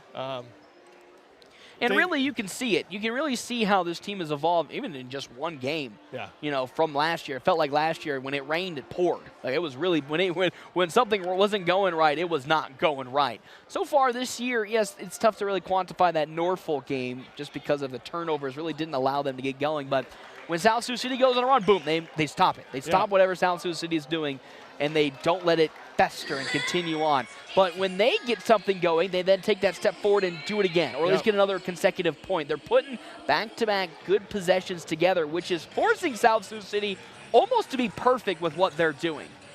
Keep up the energy and effort. It's been a great game to watch. Let's end it out with the 16 more victory. Good Yep, let's get it. So it's an inbounds now for the side of South Sioux City as John Tramp will get it in, guarded by Jarrett Smeltzer. Tramp here to the near side, guarded by Smeltzer, picking his dribble up, trying to find anybody. Finds Muhammad, but it's almost stolen, and is stolen away by Jonathan Renke. Bad pass from Tramp, and a good feed and a good steal correction from Renke. Now North Platte sets up. Smeltzer here on the left wing, in the corner. 3 for Logan Hayes. It's short. Renke gets his tip in and grabs the board. There's Jonathan Renke in a triple team now, trying to find something, and a foul will be called. Pivot out of pressure. You don't get panicked, just pivot. They're going to foul you. And as you said right there's the first foul of this quarter for the side of Jamison They usually Hausman. man it out of bounds. We'll see if they go back to his zone, but I think they're going to man this. As Renke patiently waiting. Good bounce pass to Jake Kincaid. Ball is getting tipped around, and John Tramp picks it up. Offensive turnover for North Platte off the inbounds. Hausman on the far side of the court, guarded by Ewing. Transition 3? No, way off the mark. Smeltzer in the vicinity. He's able to collect the board. And now North Platte sets back up. Some tempo. Hayes to Renke. Oh, he thought about that 3, didn't want to take it. And now to Logan Hayes. Smeltzer lost the ball for a second, guarded by Hausman. Pivots around you can dribble. and starts there you dribbling. go. Hayes, Renke on the perimeter. Jonathan Renke trying to get it to Kincaid. Renke into the paint, in some trouble. Kincaid steps, fires for 3. Way short. Renke gets the collection, throws it back up, and it's rebounded by Amin Muhammad, his 5th. But stolen by Jared Smeltzer. Hands it off to Hayes, blocked by Muhammad, and a foul. Number 3 on the day for Amin Muhammad. He turned the ball over and then fouls on the other end. There's the energy. Keep it up. 31-21. With 6:46 left to go here in this third quarter. First free throw from Logan Hayes is no good. And we already have an instant substitution. Akram Ibrahim will check in. Probably for Muhammad with that third foul, yeah. So Muhammad checks out. So Dog should take advantage of that with him being out. I would look inside every possession. Yeah, I mean, and also in James Diu. So Diu in as well. to start this second half. Good rebound by Jake Kincaid. Boy, He got slapped around. Not only they grabbed his jersey, and then he got smacked in the face. Man, he was just getting bullied. And James Diu gets his second foul. Here and comes Caleb Odell. Yeah, Jake Kincaid will sub out after whacking. And I still think North Platte should go aggressive in the paint with Odell checking in. And they'll be inbounds. You still can with Hayes and Rinke. You can still look inside. Smeltzer inbounding the ball. All the way up to Jonathan Reinke. Doesn't get fouled. Shot's no good. Tipped last out of. Ooh, that's a foul on Logan Hayes. A lot of swatting around in this game so far as Reinke misses the shot. I think their game plan is to double and triple Rinke. I think if he gets the ball, just look to kick. Dogs coming up in kind of a 1-2-2 half-court press. Oh, up the court it goes, and it gets to Yusuf. Yusuf driving it on Smeltzer into a double team on the baseline. Now Trapp with it. Tramp, back to Yusuf. Yusuf drives into the paint, lost the ball. Odell trying to fight for it, and he picks it up. Caleb Odell does. Smeltzer all the way up the court to Sam Ewing on the far side. Ewing, Reinke, should have pulled the trigger on that three, but holds it off. And now drives himself and kicks to Smeltzer. Smeltzer with 23 seconds on the shot clock, dribbles to the far side, and the offense resets. Odell, quick trigger three. It's no good, and there's a good strong rebound by Jonathan Reinke. Mismatch, he has Tramp on him, but hands the ball off to Smeltzer, and North Platte resets. Yeah, this zone's forcing the pace to slow down a little bit. Yeah, as Reinke drives in on Tramp. Reinke shots up, no good, gets the rebound again, goes up again, and a foul called. Even though he's not making a shot, he is collecting his own miss and going to the free throw line, and that is now foul number 3 on James Diu. So Santiago Garcia has to check in, so both the big men for South Sioux City in foul trouble. Keep it up. Just keep working it inside. Score correction, 31-21 now on our State Farm agent Bobby Hull's scoreboard. Reinke's first free throw is up and in. So also checking in is Demi Alimu as Tramp goes out, as well as Diu. So Santiago and Alimu check in. Hey, don't let Hausman get behind you. As Reinke trying to go 2 for 2 from the free throw line. It's short, but it takes a nice bounce in. 33-21 the lead now for North Platte High School, as skipping through 2 defenders is Alimu. Santiago skips it back out. Alimu resets his offense. Dogs need to match. They're a little confused here as to who they have. Yep. Oh, they might be in a well, I don't know what they're in. They look to be in a little bit of a man here as Alimu gets a screen. Alimu drives in on Logan Hayes, and a quick foul by Logan Hayes. That might be number 3 for Hayes. 2 at least. With 5:23 left to go here in this third quarter. That's his that third. is his You're third. Right. Yeah, the Dogs looked a little hectic defensively. Looked like they were almost in like half of a zone, half of a man. Yeah. As Kincaid now checks in for Logan Hayes. I would have Jake. Yeah, there you go. Jake and Jared need to change players here. So Yusuf with the ball, trying to find an inbound, throwing it all the way back. They're thinking about handing it off to Hausman. Good defense from Jared Smeltzer. Now they hand it off to Jamison Hausman. Hausman. Help on him, help on him. Smothered by Sam Ewing. And that ball almost turned over by Caleb Odell, but they say it's off the fingertips of Nabil Yusuf, and that's a turnover for South Sioux City. Dogs have done really good in their help side defense against Jamison Hausman, and it's paying dividends right now for North Platte. Okay, Cardinals still stay in the zone. Ewing on the right wing to Caleb Odell. Now Smeltzer. Quick pass to Kincaid. Kincaid has the inside leverage. Shots up, no good. He goes up again with it, gets his own miss. Another good bucket. He had inside leverage and used it to his advantage. Oh, stop him. There you go. Hausman on the perimeter now. To Alimu, guarded by Smeltzer. Hesitates and penetrates. Up he goes, and that bucket is no good. How about Jared Smeltzer with the rebound? He's going to try to cut up court with it and slows the pace down himself. And now North Platte initiates that offense in that zone defense from South Sioux City. Cross court to Smeltzer. He steps and fires for 3. No, it's shorthanded. Smeltzer gets his own miss, gets a pass down low to Reinke, and then it's turned over immediately. As that's behind the back. Uh-oh, that might go out of bounds. No, it's saved by Ibrahim as Garang Bull looks to check in, as well as Muaz Hassan.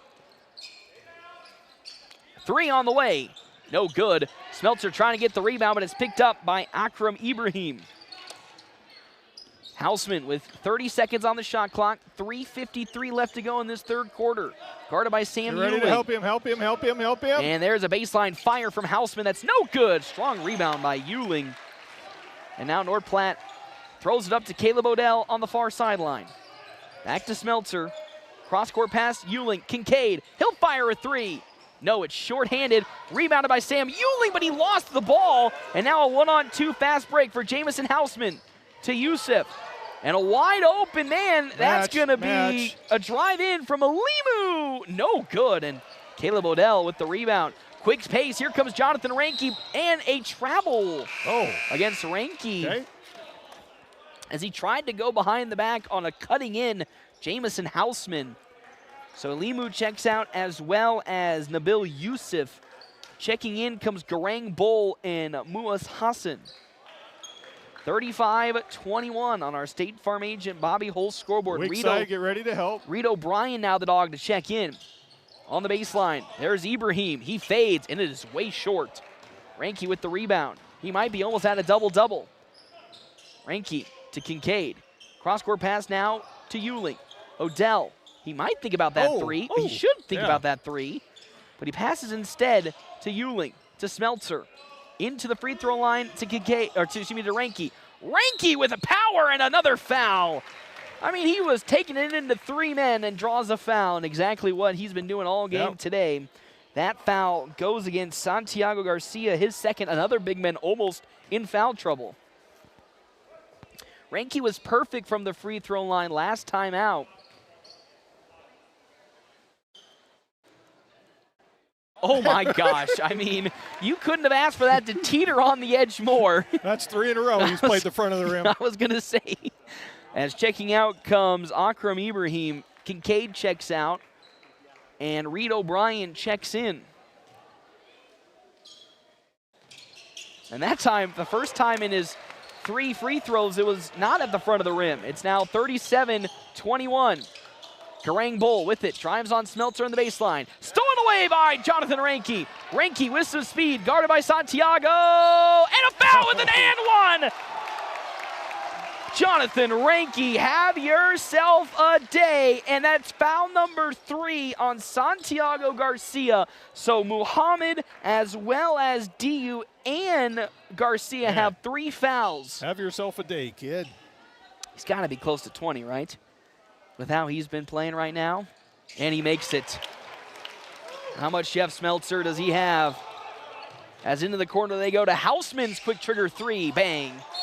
And now a quick timeout called on the side by Coach Nelson. 21, I think. And Dogs up by 19. Yep. 40-24 on our State Farm agent Bobby Hull's scoreboard. Timeouts are brought to in part by Mr. Kevin McGann and the Fortifying Group, as Ranke's going to come to the sideline and have a little get-together with the medical personnel for Great Plains Health.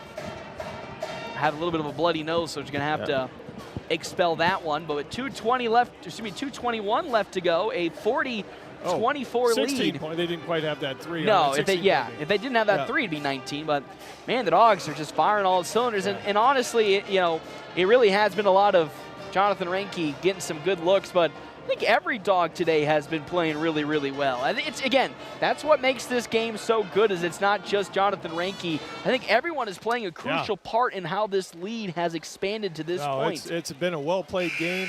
Only 1 turnover so far in the third quarter, so we're sitting at 6 for the game. That's crazy. That's crazy just to see from one game to another how it just transpires. And that South Sioux City is a team that tries to get you. They're fast. They try to speed you up and make you turn the ball over. So, nice job by protecting the ball for the Dogs.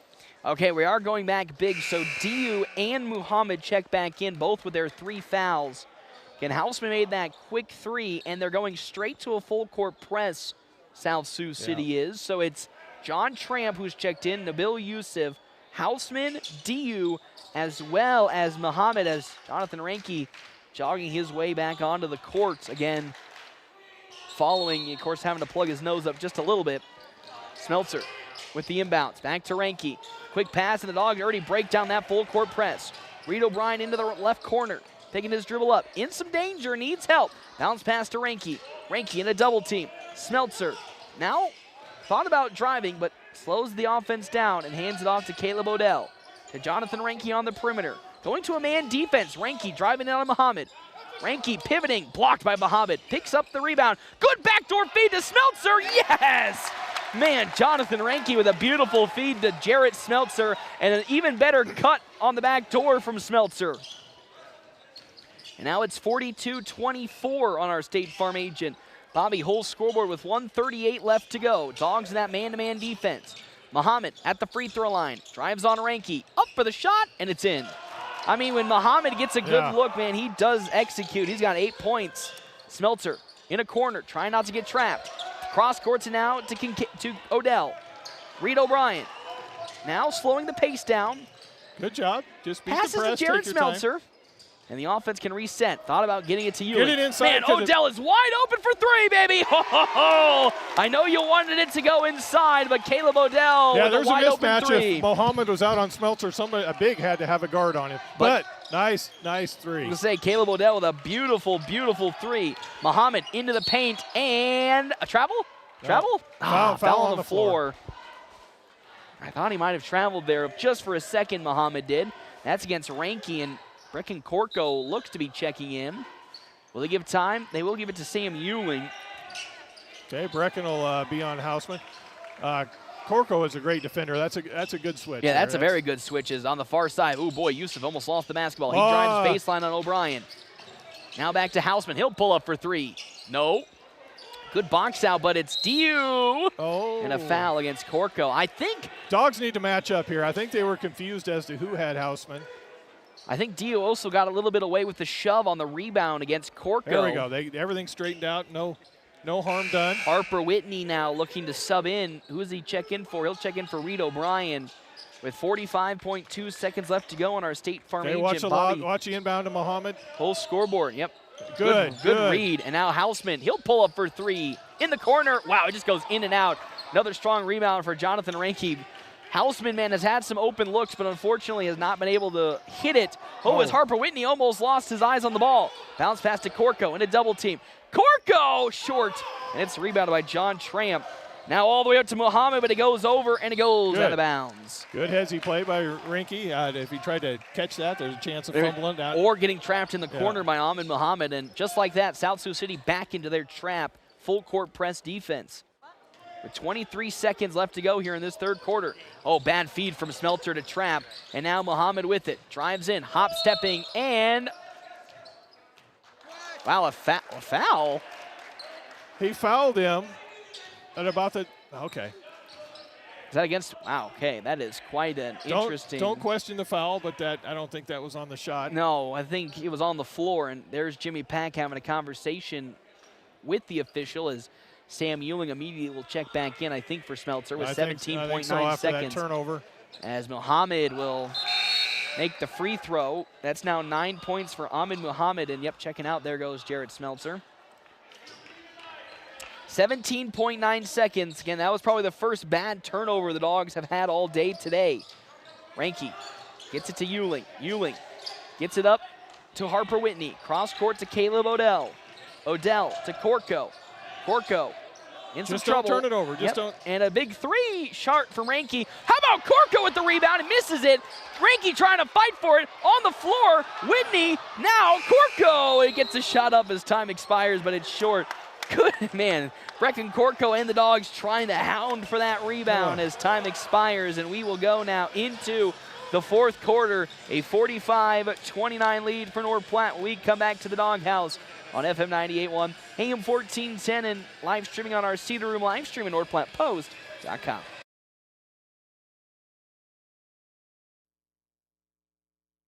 When the leaves start falling and the temps start dropping, do your windows keep the cold out or let it in? From foggy panes and drafts to cracked or outdated glass, Larry's Glass can help you cozy up your home before winter hits. Repairs, replacements, even custom storm windows. Call Larry's Glass in North Platte today and stay warm, safe, and energy smart all season long. Larry's Glass, 211 West 5th, where quality meets clarity. Looking for a trusted insurance provider with years of experience? Fortify Group is the solution you need. For over 3 decades, we've been serving local farm and ranch customers. But did you know we also provide home, auto, and commercial coverage? As an independent agency, we work with multiple carriers to find you the personalized options and level of protection you need. There's more info at fortifygroup.net or stop by and visit with me, Kevin McGann, in our new location at 621 South Dewey in North Platte. And as always, rely on Fortify. North Platte Post Sports. Welcome back to the Doghouse, FM 98.1, AM 1410. Timeouts brought to you in part by Kevin McGann and the Fortify Group. See him on the one-ways, 621 South Dewey, Suite B. As well as our other sponsors here for today's game, Hands of Heartland. Hands of Heartland has offered support and services for those with developmental disabilities in Nebraska since 1998, and they're bringing those services to the North Platte area. Jeff Smeltzer, quarter number 4, starting for the Dogs, leading 45-29. What do you want to see in this quarter? This. Nice drive, what a Logan beautiful Hayes. drive from Hayes, but can't seem to finish the bucket as John Tramp gets his 3rd rebound. Quick feed down low to Muhammad in transition, and that's a bucket, 11 points. Take me through, though. What do you want to see more of in this Keep going inside. 4th quarter? Bounce backs and quick There you go. cross pass. Sam Ewing is wide open down to the paint, but unfortunately for Ranke, he won't take it. Dio's 3rd or 4th? That's 4th for James Dio. I mean, and Ranke will high-five Ewing, knowing he made a little take mistake. Take your time. Just work the ball inside. As Santiago Okay, now somebody's going to go Garcia defend will Jake. check in. Yeah. They're going they? to stay man. Inside, whether it's Kincaid or Ranke. Every possession working inside. As Logan Hayes inbounding the ball. Gets it quickly into Kincaid. Oh, I thought about that 3. Down low it goes to Ranke. Ranke in a double team. Ranke blocked by Ahmed Muhammad. Still, again, a good look. Just continue to, if they're going to go man-to-man, just keep forcing it down low. 29 on their shot clock. Quick feed into Logan Hayes here in the near corner. Bounce pass back to Ranke. Ranke, Odell. Oh, that might be a 3 on the way from Caleb Odell. Off the back iron, no good. And Hausman collects the rebound and is quickly fouled by Caleb Odell. 7:13 left to go. 45-31 the lead now for Sam Ewing, South Sioux tip of the City. hat to him, playing great defense. He's going to pick up Hausman again. Oh, that's a bad feed that somehow gets to Garcia. Back to Hausman. Hausman on the perimeter. Oh, boy, he's wide open for 3, but he misses. Can't go under screens on him. Yeah, but he misses another 3 at least as Kincaid now driving, gets a screen from Logan Hayes. Bounce pass to Hayes. Hayes, up tempo, crosses half court behind the back to avoid the trap. Quick feed to Odell. Odell, bounce pass to Ranke, but turned over as Muhammad turns it on over the other side to Sam Ewing. Ahmed Muhammad with a bad read turns it over. And that's the first points of this 4th quarter for North Platte High School. And another almost steal for Logan Hayes as Hausman. Help him? Okay, guarded by Sam Ewing. Good one-on-one defense. And down low wide open is Ahmed Muhammad. He misses the bucket, but Kincaid fouls Muhammad as Jarrett Smeltzer now will check in probably for Caleb Odell. Muaz Hassan also checking in this ball game. 47-31, 2nd foul for Kincaid. As you talked about with Sam Ewing, shout out to him. He had 2 fouls pretty quickly into the 1st quarter and hasn't gotten a foul since then. As Muhammad misses his first free throw today, as it's actually Jake Kincaid who checks out. That's kind of the Smeltzer for Dishman substitution Yeah, we saw last year. 2025 version of that. As here comes Ahmed Muhammad's next free throw. He's 1 for 2 so far today. He'll make his 2nd, so he's 2 for 3. He's got 12 points, Ahmed Muhammad does. Smeltzer trapped in a corner, pivoting around. Now dribbles right past out of that trap. Now to Caleb Odell. Good read. Up the court it goes to Sam Ewing, but it goes out of bounds. As checking right back in then comes Kincaid for Odell. Good initial idea, but a little off the mark with the intended pass to Ewing. He had the open guy there. Just the pass floated out, drifted out of bounds. And now Hassan up the court, guarded by Smeltzer. Picks his dribble up, finds Hausman on the right wing. To a cutting in Yusuf. Bounce pass to Muhammad. Muhammad's shot is up. Muhammad's shot is good. And a quick timeout for Coach Nelson Wilson with 6:01 left to go. 47-34 now the lead for North Platte High School. It's slowly but steadily creeping down to start this fourth quarter. South Sioux City really starting to pick the pace up. That's now another quick timeout for Nelson Wilson after a bucket. I suspect they're going to go to that maybe change up a press a little bit. Yeah, to try to mix it up, Yeah. because that's normally what they've done. Out of a timeout, they've gone straight into a press. So And nothing too they've been worried. in a press, so I think it's going to be a different kind of yeah. press. So for North Platte, don't panic too much. Yes, the lead is starting to dwindle a little bit here. No. A 4-0 run for South Sioux City. Get inside, get fouled, go to the free throw line. Again, Santiago has 3 fouls. DU has 4. Muhammad has 3. So they do still have to play cautious in this fourth quarter, even if they, aren't really to that mark just yet in terms of Muhammad as well as Santiago. Timeouts are brought to you in part by Kevin McGann and the Fortifying Group. Check them out on the one-ways, 621 South Dewey. Suite B, helping North Platte and the surrounding areas for over 50 years. Dogs, find a way to get to the ball in the middle. Don't throw it in the corner. That's where they want you to throw the ball. Yeah, so there's that full court again from South Sioux City. And they go right to that corner. Talked about not doing it. Oh, boy, up it goes to the side of Logan Hayes, and it's going to go out of bounds. Last touched. And if they would have just... By Ibrahim. They had an open in the middle, yeah. So now we'll go to a sidelines inbound now for North Platte. Probably going to pick up man. Full court here. Reinke slipping it to Jarrett Smeltzer, and there was that man full court, and then they back out of it. So Smeltzer takes up the court, crosses, and passes to Reinke. Reinke spacing things out, man defense, and that's going to be a foul. That's number 4. That's number 4 for Muhammad, and honestly, that's probably a bad foul for Ahmed Muhammad. We talked about how he was the one big man that didn't really have too much issues with 3. Now he takes a quick one with 5:45 left to go and putting some pressure on South Sioux City. As Reinke had Smeltzer open for a second, but crosses it over to Logan Hayes, and I know your Cardinal sin almost committed again. A pass in the half court instead of going over the half-court line. Finds Smeltzer. Kincaid on the baseline against Santiago. Kincaid pivoting around. Back to Jarrett Smeltzer with 20 seconds. As Smeltzer hounded by Yusuf. Yusuf is a good defender. He's plastered on him. Now, Jonathan Reinke. Take him. He's got 4 fouls. There is number. Yes! That might be number 5 for Ahmed Muhammad, and I think it will be, and he's done for the game. Yep, and there it is. I don't know how you argue that. I mean, he was shoved in the back and then swatted. Body and on the arm. He did everything he was not supposed to do. And we talked about him having 3 fouls, that he wasn't having to worry too much. In the span of a minute, he went 2 quick ones, and he's done for the game. And honestly, that's a huge blow for South Sioux City, because that was the main guy that was really stringing some good things together in this fourth quarter. As Reinke at the free throw line. And this is off the front iron. It was bound to catch up. I was going to say, he's made a lot of them off that front iron tonight. I didn't want to say how many in a row he had made, but... We made 3 before that. Well, he made 4 in a row. That was his first one he missed. So he's... As Yusuf now on the near sideline. Thought about driving in. Dongs get reestablished defensively. Yusuf gets a screen from Santiago. Ooh, lost the ball for a second. Somehow finds Hassan for 3. No good. Fought for. Rebound on the side by Logan Hayes. Hayes all the way up the court to Jarrett Smeltzer. Tries to keep it alive. It stayed in bounds before it goes out of bounds. A full court heave from Logan Hayes. Ill-advised. Had Reinke on the other end. Would have been better when it comes to throwing it to somebody up the court. But fortunately, Smeltzer tried his best to keep it in bounds, but couldn't Smeltzer do so. will get charged with that turnover, even as all he could do to gather it in. As Houseman now penetrates in on Sam Ewing, and it tips it away. Again, let's shout out Sam Ewing. 2 fouls against him early in the ballgame, has yet to be fouled since then, or commit a foul since then. As now onto the court, Demi Alimu. Alimu down low to Santiago. Santiago trying to bully Kincaid.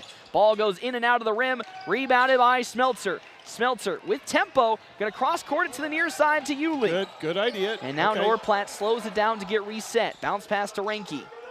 Reinke on the perimeter, surveying the defense. He has a mismatch with John Tramp. Screened, and Santiago will switch on. Wide open, Smeltzer in the corner, a little off balance, so he won't shoot the 3. And now, going baseline. Wow, Jarrett Smeltzer! Misses the layup, and then, almost gets called for the foul against John Tramp. And now up to Santiago. Santiago Garcia to Alimu for 3. It's off the mark. And Jonathan Reinke able to collect the rebound. Smeltzer had a good opportunity on a good baseline read, but just missed the layup, and that's tipped out of bounds. Oh, a foul actually called against Demi Elimu, his first. With 3:58, 48-34, so things have calmed down scoring-wise for South Sioux City. Again, it's helpful that Muhammad checks out with those 5 fouls. 4 team fouls now for South Sioux City with 3:58 left to go, so one more, and it puts North Platte in the bonus.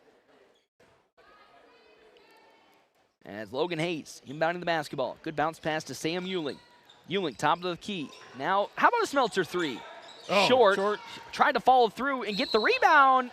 Ooh, and he gets ringed up for the foul. Love his aggressiveness to try and get the rebound, or at least try to go in to get it. Oh, as we getting play underway before we're even ready to go. As checking in now comes James Diu for Santiago Garcia with 3:51 left to go. 2 fouls for Jarrett Smeltzer in today's game. Again, 48-34 on our State Farm agent, Bobby Holt's scoreboard. We meet you where you're at, help you get to where you want to be. Alimu steps back, thought about the 3. Houseman from the free throw line. He's been really money from that free throw line. I think all of his shots have been from the free throw line. Man, Jonathan Ranke is wide open down low, finally gets it, backing down his man, misses the shot, gets the rebound, goes up again, and it's just too easy. He was wide open and then made himself wide open with a beautiful move, and it's 50-36 now the lead, and a good way to break down that full court press from South Sioux City and the Cardinals. 3 for Houseman. Oh, he was bound to make one at some point. He's got 16 points now. That is his second 3 today. Kincaid up court, taking it, kicks it down low to Ranke. Ranke up strong, and it's just all too easy right now for Jonathan Ranke when he gets the ball. Ranke show. As Muhammad trying to pick the pace up with 2:52 left to go. Driving in on Sam Ewing. Man, digs his dribble up. Now in trouble. Tramp gets it. John Tramp spinning, picking his dribble up. Oh, ball's on the open court. Oh, Logan Hayes steals it away. And now here comes Jarrett Smeltzer in North Platte. Oh, Smeltzer, he's got DU I said on has him. DU on him, so there's a mismatch. Yeah, there's a... Oh, Kincaid's got the smaller guard on him. Yeah, he's got the small man. Can we identify that? Logan Hayes, he's calling for it. There we go. In the paint. Oh, it's stripped away on the floor. Back to Kincaid. Still a mismatch. Kincaid drives on Tramp. Kincaid! No. He tries to get the rebound. Somehow Sam Ewing does. And North Platte sets back up. Wide open. Smeltzer won't shoot the 3, but feeds it back out to Sam Ewing. Time and score. Good awareness from the Dogs as Ranke guarded by Limu. Feeds to Smeltzer. In the corner, Sam Ewing, guarded by Houseman. Yeah, plenty of time. Just keep working it. Hand off to Logan Hayes, guarded by Hassan. Oh, good hop step for Hayes, stripped away, ball on the floor. Ranke trying to fight for it with James Diu. A jump ball that will unfortunately go the way of South Sioux City as Garang Bull checks in, as well as Jonathan Morales for the first time today.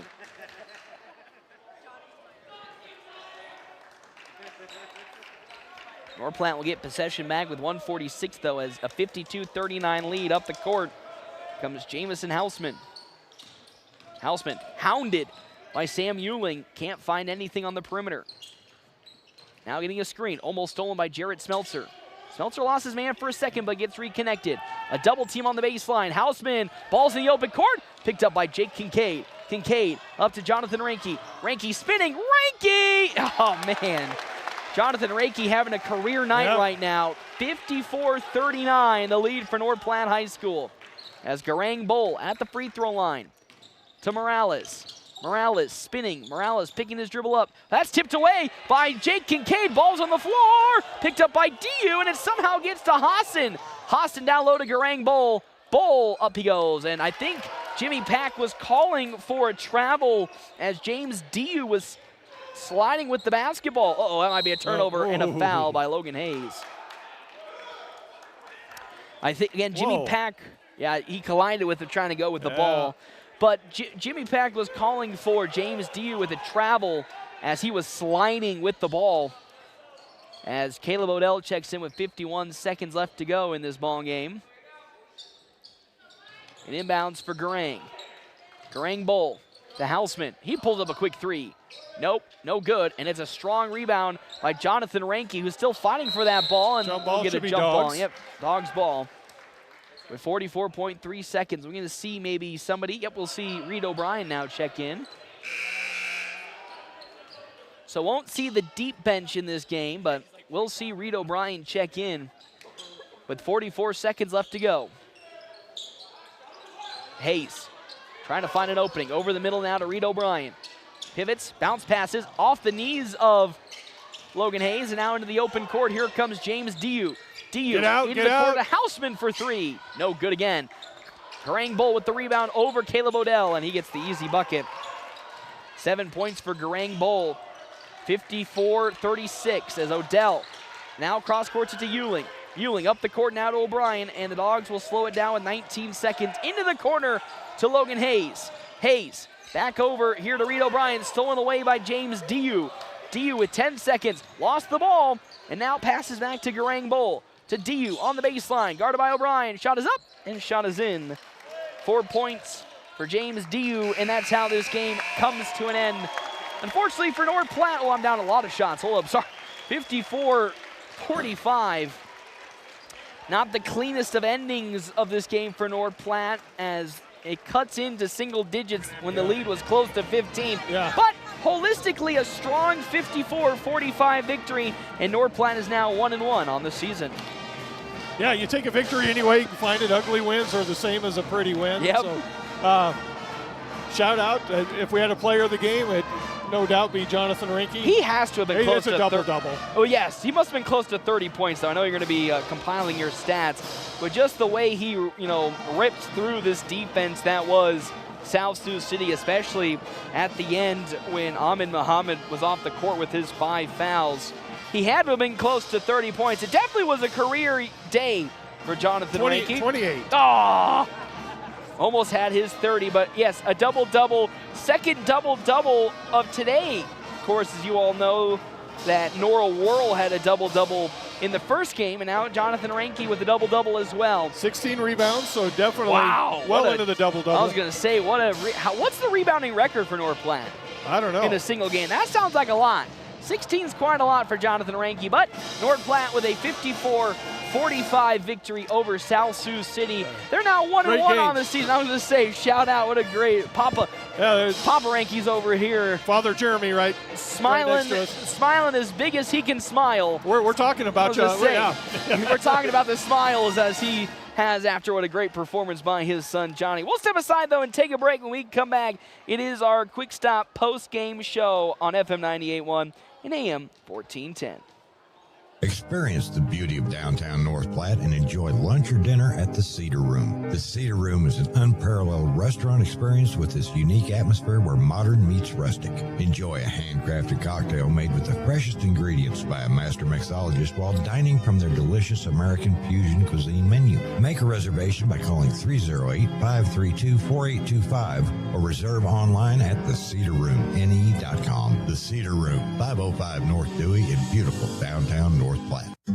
For over 85 years, Farm Bureau Financial Services agents have built relationships with you, one conversation at a time. And we're as committed as ever to providing you with that level of service.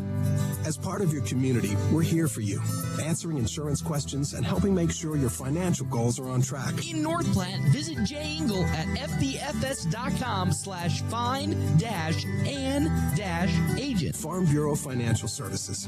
It's your future. Let's protect it. Hey, high school students, why wait to start college when you can begin transforming your future for free? Mid-Plains Community College is now offering free tuition for dual credit and early entry classes beginning this fall. Get ahead, save money, and transform your future while in high school. Talk to your high school guidance counselor or visit our website at mpcc.edu. That's mpcc.edu. Students are responsible for all course-related fees and must attend a Nebraska high school or Nebraska homeschool to qualify. Family first. My dad used to tell us that all the time. But family first wasn't just something he'd say to us. It was how he lived every day of his life. And it's how I try to live mine too. At Shelter Insurance, Our agents are dedicated to helping provide personalized auto, home, and life protection that puts your family first. See me, Pete Foltz, at 501 South Jeffers for a free insurance review. Mary is trying the new Philly-style Runza sandwich. You know, Rocky was set in Philadelphia. Wonder if he ever had a Philly-style Runza sandwich. Yo, Adrian, I love these green peppers, onions, steak, and Swiss. We should go do boxing later. You haven't seen Rocky, have you? Not at all. Been too busy eating the new Philly-style Runza sandwich. Because from the way we make it to the way it makes you feel, Runza makes it all better. When the leaves start falling and the temps start dropping, do your windows keep the cold out or let it in? From foggy panes and drafts to cracked or outdated glass, Larry's Glass can help you cozy up your home before winter hits. Repairs, replacements, even custom storm windows. Call Larry's Glass in North Platte today and stay warm, safe, and energy smart all season long. Larry's Glass, 211 West 5th, where quality meets clarity. Every step should feel great, but if foot pain, bunions, heel spurs, or injuries are slowing you down, Great Plains Foot and Ankle Specialists is here to help. Their expert team of doctors provide top-notch care, from routine foot health to advanced treatments and surgery. Whether you're an athlete, always on the go, or just tired of aching feet, they'll get you back on your feet pain-free. Step into comfort. Call Great Plains Foot and Ankle Specialists today, or see them online at gpfootandankle.com. Post-game wrap-up. Quick Stop never closes, with 24 locations open 24 hours a day. Paxton Gordon here. Jeff Smeltzer right alongside me. Our Quick Stop post-game show, 27 locations open 24 hours a day.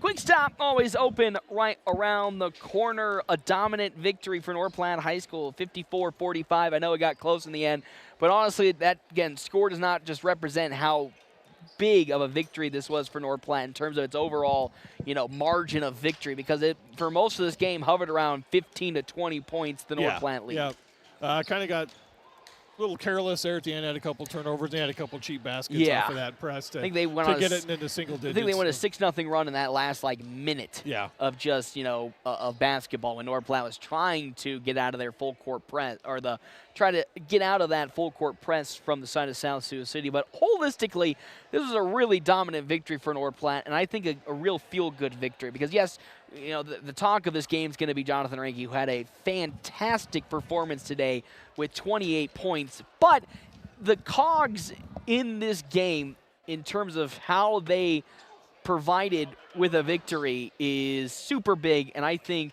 crucial for how the rest of this season is going to go, as joined by the man himself, Mr. Jimmy Pack, as he joins me here today. Coach, first off, congratulations on picking up the victory. I think this is the first, compared to last season, the quickest guys you guys had a victory this season, and it must feel really good to see how you guys were able to win. I know we'll get into the last couple of minutes, but basically that lead was at 15 to 20 for most of the game. You guys held, and withstood a lot of the pressure South Sioux City was putting on your team, and honestly, you did so in fantastic fashion. Cut down on the turnovers tremendously. We're able to hit a lot of your shots, with good process on the offense, tick that box. So, and really, you didn't feel sped up when South Sioux City was trying to get to what they wanted to do defensively. Yeah, I think that just shows the growth of this team. Like I said last night, I chalked that up to a lot of nerves. Even with the experience here, still nervous. Last year against South Sioux still haunts me a little bit. We went up about 8 or 11. We got a technical foul that I didn't really necessarily agree with, and that kind of changed momentum. We went to overtime, and then we gave up. We got a stop in overtime. Then we just melted, and we threw the ball right to them at the buzzer. Yeah. I felt like that kind of got us off on a negative start just to start the year, just because we knew we should have had that one. I felt like we just didn't shake it. So it feels pretty good to come back and come out and handle business like they did tonight. And I think, again, this is the first time really you guys have handled business. I don't think we've had, anytime we've had discussions about your victories, it's been some really close contests that you guys were able to eke out in the end. But this was from start to finish North Platte basketball the whole way. And I think that's what's so encouraging about this victory, is you guys did take care of business. It wasn't the other team kind of just not playing at their best. They were throwing everything and the kitchen sink at you guys, and it still was a dominant North Platte Bulldogs Bulldog victory. Yeah, they came out. They threw some zone at us. I wasn't expecting that, but we put in our zone offense, so they backed out. I heard the players call zone and X, and we went right into our high-low offense. They tried throwing a little full-court trap at us, and for the most part, we handled that okay. We'll get to that last part there about it. But, yeah, they got out and broke on us. I thought we played excellent defense. You know, number 3, number 4 scored 45 out of their 60 last night. I'm not sure how many they had today, but I thought Sam did a phenomenal job on number 3, never really let them get loose. Yeah, they had around 36, but, I mean, like, honestly, it didn't feel like an impactful 36. Right. You know, they were getting some good shots and they were falling, but it never really accumulated into a South Sioux City run. And even if it did, you guys were immediately there to thwart that. And I think, again, another learning experience from last year is you didn't let a team get on back into a game. If it started to, like, last year a lot of the problem was when it rained, it poured. Yeah. This year, you know, so far when it started to rain, you've had some moments of just stopping that rain, stopping a lot of what is going good for them and getting back to your things that you work and then putting one foot in front of the other, which then leads to you guys going on a run instead of them. For sure. You know, I told them, you know, there's some guys that fall in love with that three-point ball a little bit, and I said, guys, we're dominating them inside. And I told him a story. I said, I went roller skating with my cousin for his birthday party one time when I was 11. I kept falling down. Guess what I did? Took on my skates. I went and drank some Mountain Dew and ate some pizza. I decided I went with what worked. I wasn't going to keep doing something to make me look silly. So second half, we finally got back into the paint a lot more. And, you know, we got guys that can shoot, and we got guys that need to be inside. So those guys dominated the paint, and they got in there, and they did their job. Yeah, and that main guy being Jonathan Ranke, who has been really through the first 3 games of this season, even that Jamboree game, has been looking really clean, and especially when it comes to his post play. He hit some good shots in the perimeter yesterday against Norfolk, but really his game is just dominating teams down low with some sneaky power, but also some really good feet, and I really saw that here today. He was just carving up this Cardinals defense when they got that ball into him. I think playing tennis really has helped his footwork a lot. So I'm glad. I wish he was out for conditioning for us, but I think that the tennis has helped his footwork. He did hit some outside shots last night, and you know guys are going to take some, and you know sometimes you live and die with that. But like I've told Johnny, why would you ever stop doing something that you're just you're controlling the game from 4 feet and in? So let's keep doing that. And he took 1 or 2, and then they weren't going, so he went right back to the paint. You know Jake's doing a good job inside too, getting some big rebounds, and that's the other thing. You know, I think Johnny's not only getting buckets, he's dominating on the board. 16 rebounds tonight, which is huge. And I think, and you brought up a really good point. It wasn't just Johnny. I know statistically you'll look at it and be like, man, great game from Johnny.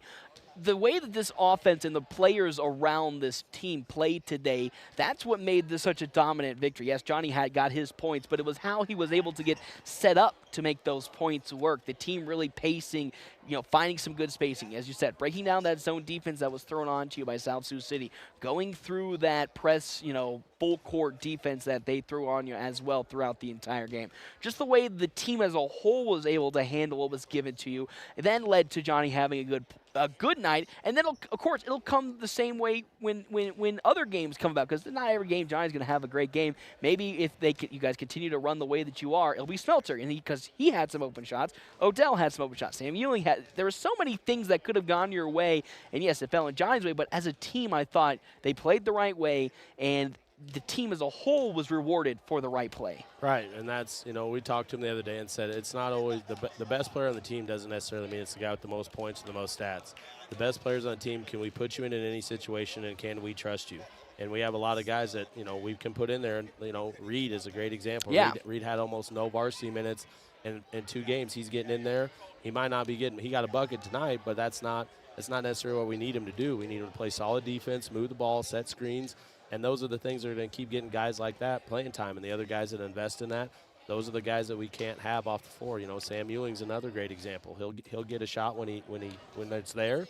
But for the most part, Sam is he does everything that people that don't understand the game don't realize. Yes. And that's why he doesn't come off the floor, because he does every little thing. I can trust him in any situation. Yeah, he won't wow you away with any of his statistics, whether it be today, tomorrow, or throughout this season, but he's just such an integral cog in this team, and that's how everybody feels like. And that's why Absolutely. we see such 8 guys now going deep into the bench. They're all integral for the part they play. You need somebody to spell out Jake or Jonathan when he needs it. Bring Brecken in to be that force, even though he's not the tallest, he'll be that force down low to kind of bring you that same power and that same passion. Same thing when you talk about bring Reed in. He'll be that calming force, but he'll also be somebody that can just stop anybody on the perimeter. So you have these deep guys that are integral, but they're also rewarding you for giving them that opportunity by playing really sound basketball holistically. For sure.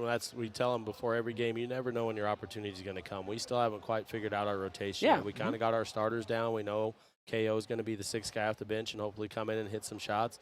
But after that, it might be Harper Whitney come in and, take care of the ball and get some stops on defense. So we'll still keep figuring that rotation out. We've got some other guys that are about 6'3", 6'4", that, didn't play last year, so they're still figuring things out. So I think as the year goes on, those guys' opportunities are going to stop popping up. But like I told them last night, I had to say one kid's name 3 times to go in. I said, when you hear your name, you got to be. You should already be at the scores table by the time I get to your last name. So no more of this 3-name stuff before you get down there. So we'll get our rotation down. But I think our guys, they work so hard. Like I said, I think we could throw most of them in just about any situation. I'd feel comfortable with them being in there. And it feels good to have guys that can, sit and observe to get more comfortable at the varsity level. I know last year you really had – your hand was forced by just having to throw a lot of inexperienced varsity players out there. But as a coach, you got to feel – you sleep a little better at night knowing that you don't – in worst case scenario, have to throw out, these freshmen, sophomores that at the varsity level have not seen much action. Yeah, and that was tough last year. We all knew those guys were not ready. It was sink or swim, and we sank more often than not. But by the end of the year, they started swimming, and they're swimming right now. And you don't have to do that with the younger guys. They can sit there, they can listen. It's a completely different environment from a freshman game or even a JV game. And unfortunately, the JV guys didn't have a game this weekend. But I told them, Monday, our reserve team's going down to Lexington, and the next Friday and Saturday, JV gets their opportunity. So, it might not have been last night or tonight, but next week, everybody gets their opportunity, and everybody gets an opportunity every day in practice. So these guys, the younger guys, when I talk to them, they acknowledge, they shake their head yes, and, they got a fire in their eyes. There's no pouty looks or anything like that. The whole team is celebrating in the locker room. Even the guys that sat behind the bench and didn't get a suit up, that's part of it. I tell them all the time, Nick Branning's arguably the best player to ever play at North Platte High School. He played reserves as a sophomore, so if it's good enough for him, it's good enough for you. Yeah, nobody is bigger than, again, the team or the level that you are playing at. I know we love to talk sunshine and rainbows, but there was a little small section that you probably did not like towards the end of that game. This would have been an easy 15-point victory, but towards the end, gave up 6 in a row on that full-court press, and really just, nothing down to then just playing a little too careless. You knew the victory was in your hand, but you kind of let your foot off the gas a little too much as time was expiring. And we acknowledge that in the locker room. You got to keep your foot on the accelerator, and you got to keep going, because if one of those threes would have went down towards later in the end, now instead of a 9-point game, we're talking about a 6-point game, and that last 5 seconds is a little bit more scary. So that comes with learning. Like I said, it's been a long time since we've had that feeling in the locker room, so I didn't want to water it down or anything. So let's enjoy it. Let's come to school Monday with our chest out, but also let's learn from that. Let's learn from everything, because hopefully we're in that position again, and hopefully we make better decisions. Yeah, and you still got some tough opponents coming up. Alliance, who returns a good chunk of their starters from last year, and then Hastings, who's always been a pretty strong program, facing them Friday and Saturday. Really take me through what you have circled to maybe work on a little this week into those 2 games next weekend. We got to get our press breakdown a little bit better. We're running it, but we're not. Guys are just not recognizing at the right time when it's their time to be available, and when to cut and when to fill middle, things like that. Boxing out, offensively, rebounds, didn't kill us. Obviously, turnovers last night, and I wanted it 0. So I know that's not realistic, but that's what I wanted. Well below last year's season average, and then of course from yesterday, what it was. I think you were at close 25 yesterday, and then I think you had. This is rough estimates. I think last time me and Jeff Smeltzer took 10, maybe even less than 10, which is 12. You said. Yeah. So, again, if we want to take out that last minute there, you are at 10, which is probably where you want the high school, the average to be for your team going forward. Yeah. So, we'll work on that. Get a little bit crisper on our offense, I always tell them when you come in to the season, you're probably as good a shooter as you're going to be. That's what the offseason is for. But working on that movement, that decision-making, that recognizing one pass ahead, what's available.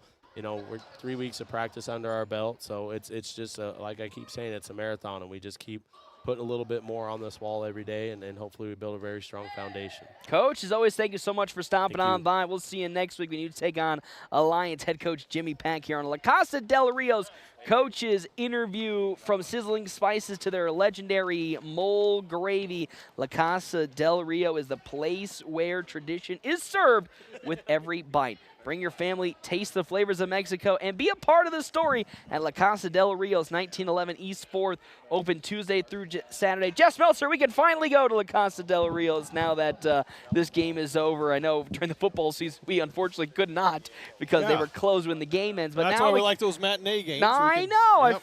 Or if they did, they were all on the road at like a 4:30 game, and it's like, well, that's not fair. But let's get into some game stats here for today's victory for North Platte. A pretty dominant affair, 54-45. I'll start us off here. Leading the way for the side of South Sioux City, Jamison Hausman, not shocked, 16 points, 2 threes, 1 rebound as well. A very quiet 16. It wasn't like it was it's still 16 points, but wasn't as like eye-catching, which is a good thing. You want that to happen against a flamethrower scorer like that. You don't want to let him get hot and heavy. He had his spurts, but nothing that was long-standing in this game. Yeah, if they can come up with a third scorer, that's going to be a dangerous team. Because right now it's just Hausman and Muhammad. And if one of those fouls out or goes out of the game, it drastically falls off. And again, Ahmed Muhammad had 14 points, 5 rebounds, 2 of 3 from the free throw line, and 5 fouls as well. And you could tell the game kind of fell apart for them the second he fouled out of that game. Behind that, Garang Bull had 7 points, 1 of 2 from the free throw line. James Diu had 4 points, 4 fouls, 2 for Santiago Garcia, 2 points in terms of 3 fouls, and that is the scoring for today for South Sioux City. So, yeah, if they can find that third scorer, they could be a really, really good team. But the problem is right now they just don't have that scorer.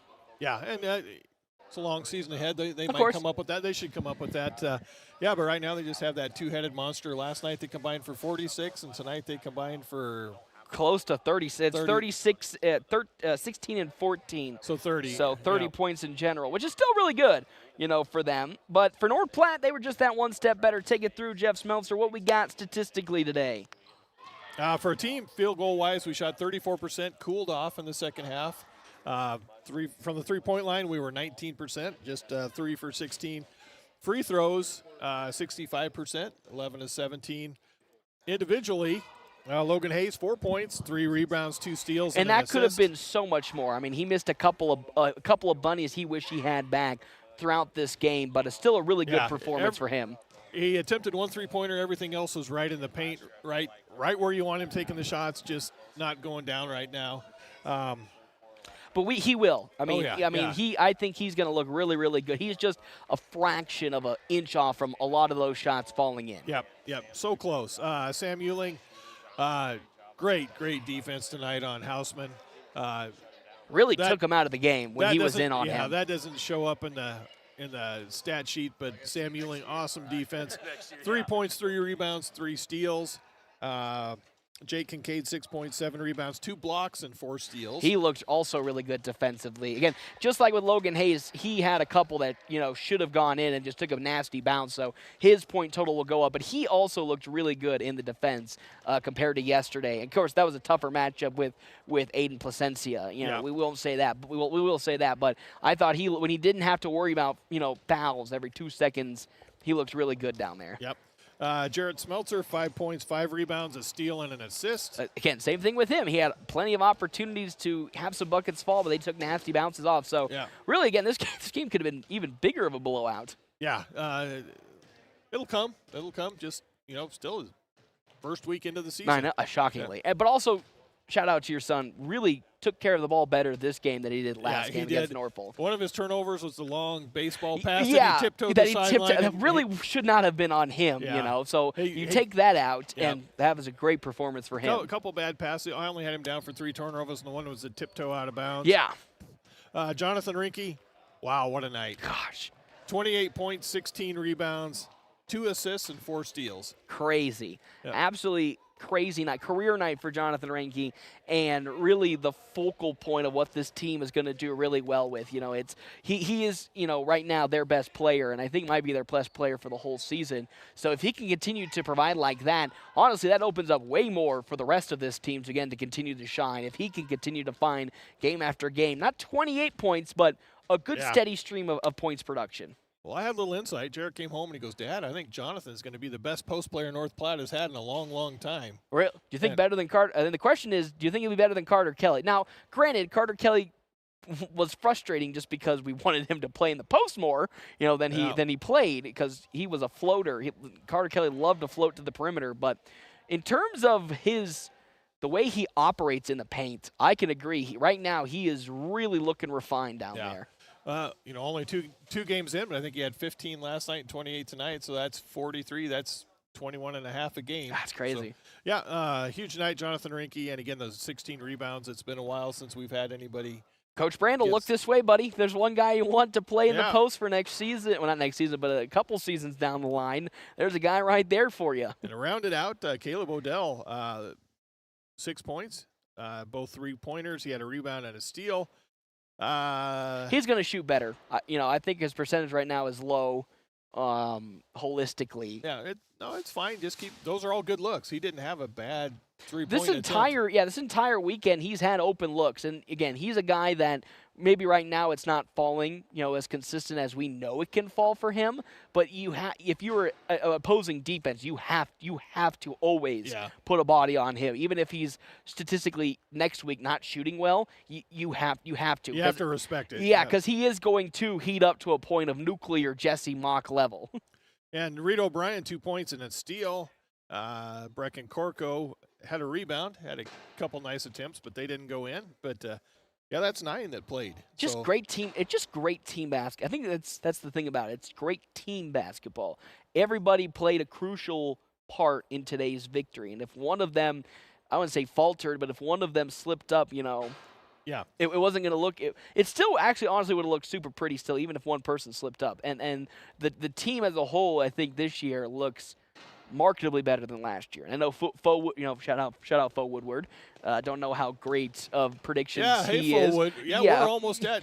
Hey, what do you say? One and a half wins, and we are already 2 games into the season at 1 win, which is way better than last year because I don't even think we got our first win to Lexington. As soon as we get number 2, which hopefully that's Friday night, I'm going to pop off. We're adding Fo Woodward about it? I'm popping it. Yeah, I'm popping off. So I love it. And you know what? It still, unfortunately, doesn't get any easier. But you face Alliance on Friday, and that's a really good squad. They lost last night to Gearing by double digits, but ooh, wow, interesting. Because normally last year it was Gearing that was the team that struggled against Alliance. But yeah, they're not tall. Alliance is not big. Per se. And the one that hurt us from Alliance last year was a senior. Espinlonic, if I remember correctly. Not Espinlonic, he's still back. Oh, I know who I think I know who you're talking about. And then you got Hastings, who we didn't see last season. If I thought it was Grand Island. Well, it says Hastings on Max Preps. Okay. But you might be right. It's Grand Island. Because that's on Saturday, right? Yeah. Let's take a look here. I might have missed. No, it is Grand Island. Sorry, I looked a little too far ahead on that one. Yes, it is Grand Island, and that team is just a whole bunch of.